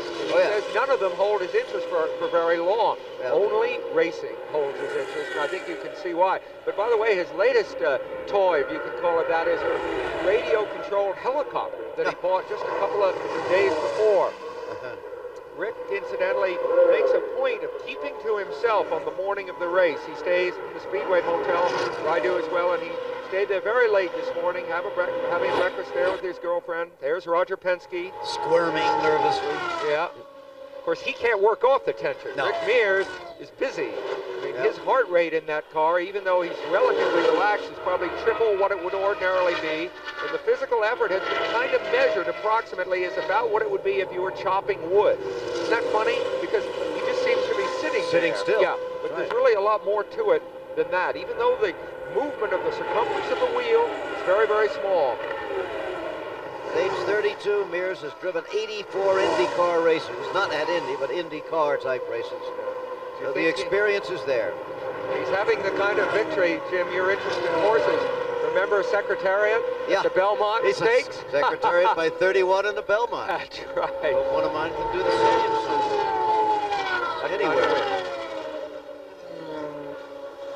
Anywhere. Rick Mears. And the crowd looking on. Nobody's left for sure. 400,000 and more. His brother, you know, of course, is a race driver. Roger Mears didn't qualify this year. But let's meet that family a little bit. Seems like most people in California have vanity license plates. But one Indy 79 was earned the hard way. It stands for the victory of Rick Mears at Indianapolis in 1979. Rick is one half of a brotherly driving team. Part of a racing family, really, and a close one. Rick qualified in the first row for this year's 500. Their parents' home is the nerve center and gathering place for the Mears clan. Race driving really started with their father, Bill. Today he operates an excavating company from his backyard, but his heart is with his sons and their racing machines.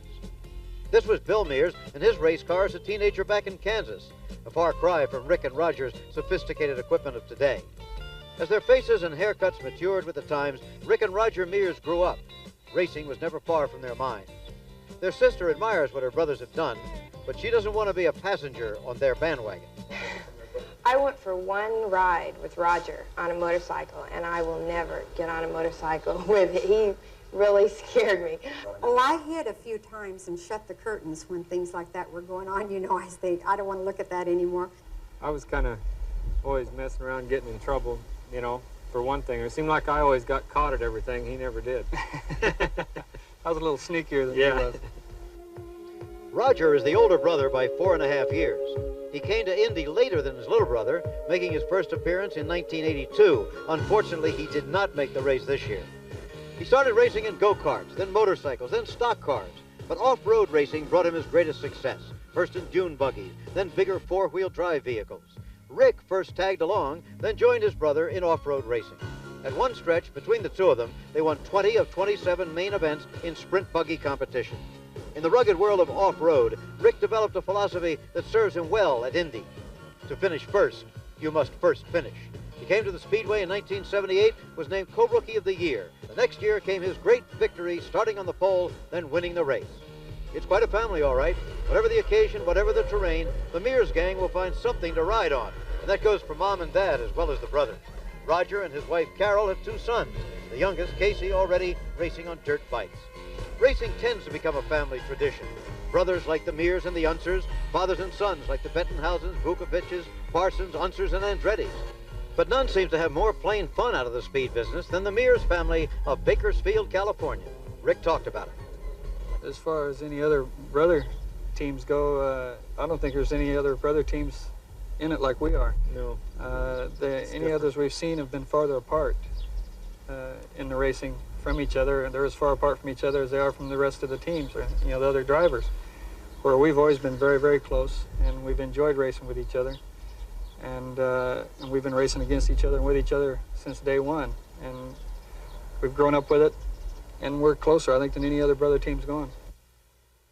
The Mears is at Bakersfield. The last race, by the way, was in the Los Angeles Coliseum, wasn't it? Looked like racing around somebody's house. There's Roger Penske and Karen Unser, Al Unser Sr.'s wife. Right, we visited them recently out in Albuquerque. They make their home. There's Rick Mears. Still running very, very fast, but Jim, it's not because he's forcing the car or jeopardizing its reliability at all. Keeping his rhythm up, and this cool air that's swept across the track here is making speeds, high speeds possible. I don't think it's raining out there anymore, by the way. Looks to be all right. So Rick Mears, holding that lead, has 5 laps to go. 5 laps to go, and he'll win his second Indianapolis 500. We'll witness it. 4 laps to go in the Indianapolis 500 of 1984, and Rick Mears is, well, breezing along with the breeze. No problems evident anywhere, in the pits or on the race course. The second place car, his teammate, Al Unser, more than a lap behind. Nobody is going to be able to catch him or even come close to him. He's just got to finish the course now. Interesting that Roger Penske, the meticulous preparer of cars, has another type of race car running for him today. Well, exactly, because in the first 2 races of this season before Indianapolis, his own Penske cars, Jim, broke down. Both of them broke down. He's 0 for 4, so to speak, this year. So he made the decision to switch to these marches, which he got very late in the game. There's Penske's wife. You can feel the emotion there. She's with Rick Mears' parents. You see his mother on the left. Of course, they're just counting the laps that are going by. That threat of rain that we felt a few minutes ago. You see the extent of the emotion. Maybe it's almost harder to control joy, Jim, than a feeling of tragedy. Sometimes, you know, talking about Penske changing cars, it takes, I think, a highly intelligent man to face the reality that the cars he spent hundreds of thousands of dollars developing for this year simply aren't good enough, and to have to scrap them and go out and buy somebody else's race cars. But that's, I think, a function of intelligence. Well, right, and Roger didn't get where he is, and I've known him for many years, by letting his emotions overrule logic. He's an extremely logical man. The March cars that we're talking about have totally dominated this race. What is it? I think 29 or 30 of the 33 cars that started are Marches made in England. But the driver was made in America. Here is the very best March of the day. And if you're wondering why he's still running so fast, Jim, with the end virtually in sight, you don't want to lose your rhythm. It's really safer to keep running at full speed than to slow down. You mentioned earlier something about a golfer. You know, when he tries to play defensively, doesn't work. You may lose the whole thing. So Rick Mears, very wise, I say, to keep his foot in it here. Running well up in the 199 range right now. Penske getting tenser with each lap, I think. Yeah. A 1-2 finish is almost too much to hope for. There's the white flag. Rick Mears has 1 lap to go. 1 lap to go to win his second Indianapolis 500. At the age of 32, he won in 1979. 5 years later, he is on his way to victory again. And boy, would he like to win this one, because there were many that said the first There's his mother. There's his mother. Rick's mother, many of them said that the first one he won here was a little bit of a fluke. He was still so new to the game. This one's no fluke at all. No question about that. And then, of course, he almost won another in that breathtaking finish with Gordon Johncock, where he lost by 16/100ths of a second. Very little of this race to go, Jim, and I think it's going to come in just before it rains. Crowd waving to him, the applause growing, the checkered flag for Rick Mears. He's won the Indianapolis 500 with a hand in the air. Yep, hand in the air. There's his mother. And Al Unser, who we believe to be finishing second in the race. There's been some confusing on the scoring system at the racetrack here about that. We believe Al Unser second, but there still with that hand in the air is Rick Mears. Kathy Penske more emotional than Rick's parents. Yep, as I said, it's so hard, that joy, you're almost not ready for that emotion. It is that strong. And a big thumbs up from Rick Mears. We'll be back. Well, Rick Mears, it seemed to be an effortless run for you today. Well, yeah, none of them are effortless. You do have to work at it, but the guys just did a tremendous job on a Pennzoil car, and it never missed a beat all day long. And they got me in and out on some good, clean pit stops, so it really made my job pretty easy. We just had to keep our head on straight and stay out of trouble all day, and that's what we did, and it just worked out perfect. When Sneva dropped out of the race, were you aware of it, and what were your thoughts? Yes, I was aware of it, and you know, I was sorry for him, but it was a relief for me because he was my toughest competitor. And I really figured we were going to have a heads-up battle right at the end of the race and really going to be a good, close, tough show. But, you know, he had his problem, and so that enabled me to kind of cruise the rest of the way, which I'm not going to complain about. This is your second Indy 500 victory. Does it feel as great as your first one? I tell you what, I think it feels better because the first one I was still pretty new at it, and I didn't realize exactly what it all meant, but and it took a week to soak in. This one's soaking in already, and I'm very happy. And your mom and dad are here. Where are they? They were right over here on the side. They've got to be thrilled. Yeah, absolutely. You know, I was just very thrilled for the team, especially because we've been down. Like I say, we had a little bit of a low year last year and a low year to begin with now, and we knew if we got competitive, we could get the job done, and the guys did it for me. Well, will you go back to the Penske design now, or will you stay with the March for a while? Well, we got to go home and discuss that. I doubt if Rick is thinking of much now except for the exhilaration of his great drive, but there are other delights that go with an Indy win. The purse this year is expected to be a new record, and although the official amounts will not be disclosed until tomorrow, it should work out like this. Rick Mears, about $400,000. Second place, about $180,000. Now again to Jack Arute. Jack? Skip Mears, you've got to be excited and thrilled with this 500 victory for your son. Am I excited and am I thrilled? What do you do with a son like that? Let me tell you that. He does everything that way. He's a winner. We watched you here in Victory Lane with about 15 laps to go, and you walked back and forth. You looked like a caged little animal. What was going through your mind? Well, you know, I don't ever say anything or do anything until that black flag comes down and that race is over. I've learned the checkered flag, and I learned it a long time ago. Pardon me for being so excited, but I learned it a long time ago, so I just hope, and I did a lot of praying, and let me tell you, I think that's what does it. Well, Bill Mears, your husband corrected you when you said black flag and said, no, it's the checkered flag. Bill, you seem to be pretty dialed into what was going on today. Got to be pleased. Yes, real well. We was up in the suites with the INSO 4 people, and we just couldn't believe it. He was just running 202, 204, and we just knew that we all had a good feeling that he was going to win. What does it mean to a father to have a son be an Indy 500 champion?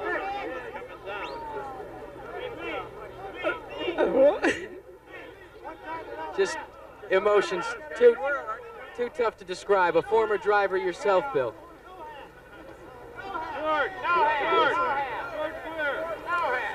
Right now, it's just after the checkered flag has dropped. Penske Power has won again at Indianapolis. Very impressive. The preparation of the Penske team is good as ever.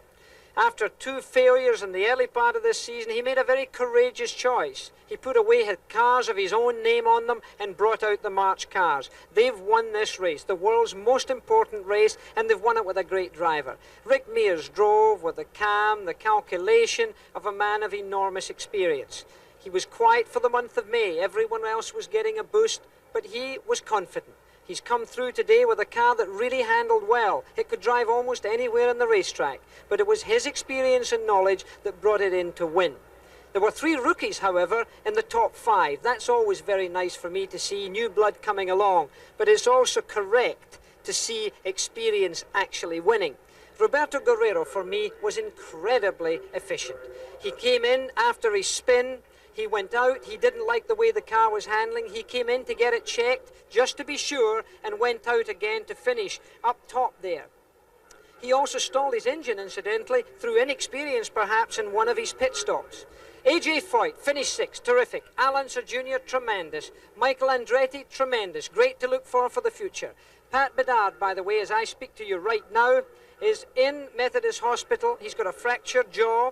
He is alert and awake in compos mentis, but he has severe concussion. Gordon Johncock, as I speak to you right now, is in surgery at Methodist Hospital with his ankle being attended to. Well, a very eventful Indianapolis. A great victory for him, for that man of the Penske power, Rick Mears. Now, let's have a look at the provisional, unofficial standings at this time. Now, it will not be until 8 o'clock tomorrow morning before official results are posted. So what we are giving you, as I say again, are unofficial. We have Rick Mears winning the Indy 500 of 1984. We have Al Unser Sr. finishing 2nd and Roberto Guerrero of Colombia, a rookie, finishing 3rd. Al Holbert, as Sam Posey forecast, finished 4th, and Michael Andretti finished 5th. In 6th position, the great A.J. Foyt. Bobby Rahal was 7th, Herm Johnson with 8th, Danny Ongayas was 9th, and Jose Garza from Mexico was 10th. George Snyder, Firestone, Holmes, Gloy, a rookie, and Kneifel was back there in 15th. Sneva, Andretti, Braden, C. Carter, and Kogan finished 20th. The rest of the field, as they were mostly retiring, having trouble during this day of the 200 laps of this 2.5-mile oval. And making up the final 3 was Gelhausen, Fittipaldi, and Brabham. Poor man only did 1 lap. Now, we had a new record average speed by the winner, 163 miles per hour. That beat the old record set in 1972 by the late Mark Donohue. Ironically, he was also driving a Penske-entered car. Records are made to be broken. So these official results will not be posted until 8 o'clock tomorrow morning. But we've had a great day at Indianapolis. Well, all of that was earlier today. We're live again now. It's almost 11 o'clock at night, Indianapolis time. Out here on the race course, in the silence and the chill air, and it's beginning to sprinkle again. By the way, on that business of who finished 2nd and who finished 3rd, at this hour we are told that the Speedway has Guerrero 2nd, Al Unser 3rd, and Mears, of course, the winner. But the results are not official until 8 o'clock tomorrow morning, so there's still a possibility that 2nd and 3rd could change. But unquestionably, Rick Mears has won the race. We're going to go now live to Methodist Hospital for our late report. Here's Larry Nuber. Thanks, Jim. Well, Jackie outlined the injuries to Pat Bedard. Pat is resting comfortably. His condition has been upgraded to stable from the serious that it was originally today. Gordy Johncock, perhaps just a bit worse than we first expected. He does have a fracture of the left ankle. He was operated on tonight. He, too, is in stable condition, but also resting comfortably. Jim? Okay, the news basically good as it can be at this hour from Methodist Hospital. Rick, congratulations. Here is the champion of the 1984 Indianapolis 500. We heard your immediate reaction. You were watching with me as your mother and father gave their reaction. You've had a little time to reflect. It's almost 9 hours now since you won as we stand here in the rain. Any new thoughts? Well, I'm grateful to have parents that I have and that have supported me the way they have. And it's still soaking in right now. I'm overjoyed. Well, we saw in the up close and personal what a close family you have. You and brother Roger. You got to get one of these for Roger one day, huh? Absolutely. And I tell you what, I've raced against him all my life, and he's probably beat me more times than I beat him. So that can tell you, if he ever gets in some good equipment, gets out here on this racetrack and can show what he can do, he's going to be tough, very tough. After 9 hours, you begin thinking about any near things that happened out there, what might have been? Yeah, you do. You know, they're all the time. You always do that. And I had a couple close calls today, but I was very fortunate that they went my way. And recall what they were? Well, the main one, I guess, was with Michael Andretti coming out of the pits. He was pitted at the far end, and when I came out, we had a very close call. I had a head of speed built up, and there was nothing I could do. I just had to go on with it, and I was committed. So we were fortunate that it worked out the way it was, and I had a couple close calls like that in '79, the year we won it then. So. It all worked out finally in the end again. Yes. Again, congratulations Thank to you. Rick Mears has won his second Indianapolis 500. Almost 11 o'clock here. We'll say goodnight. I'm Jim McKay.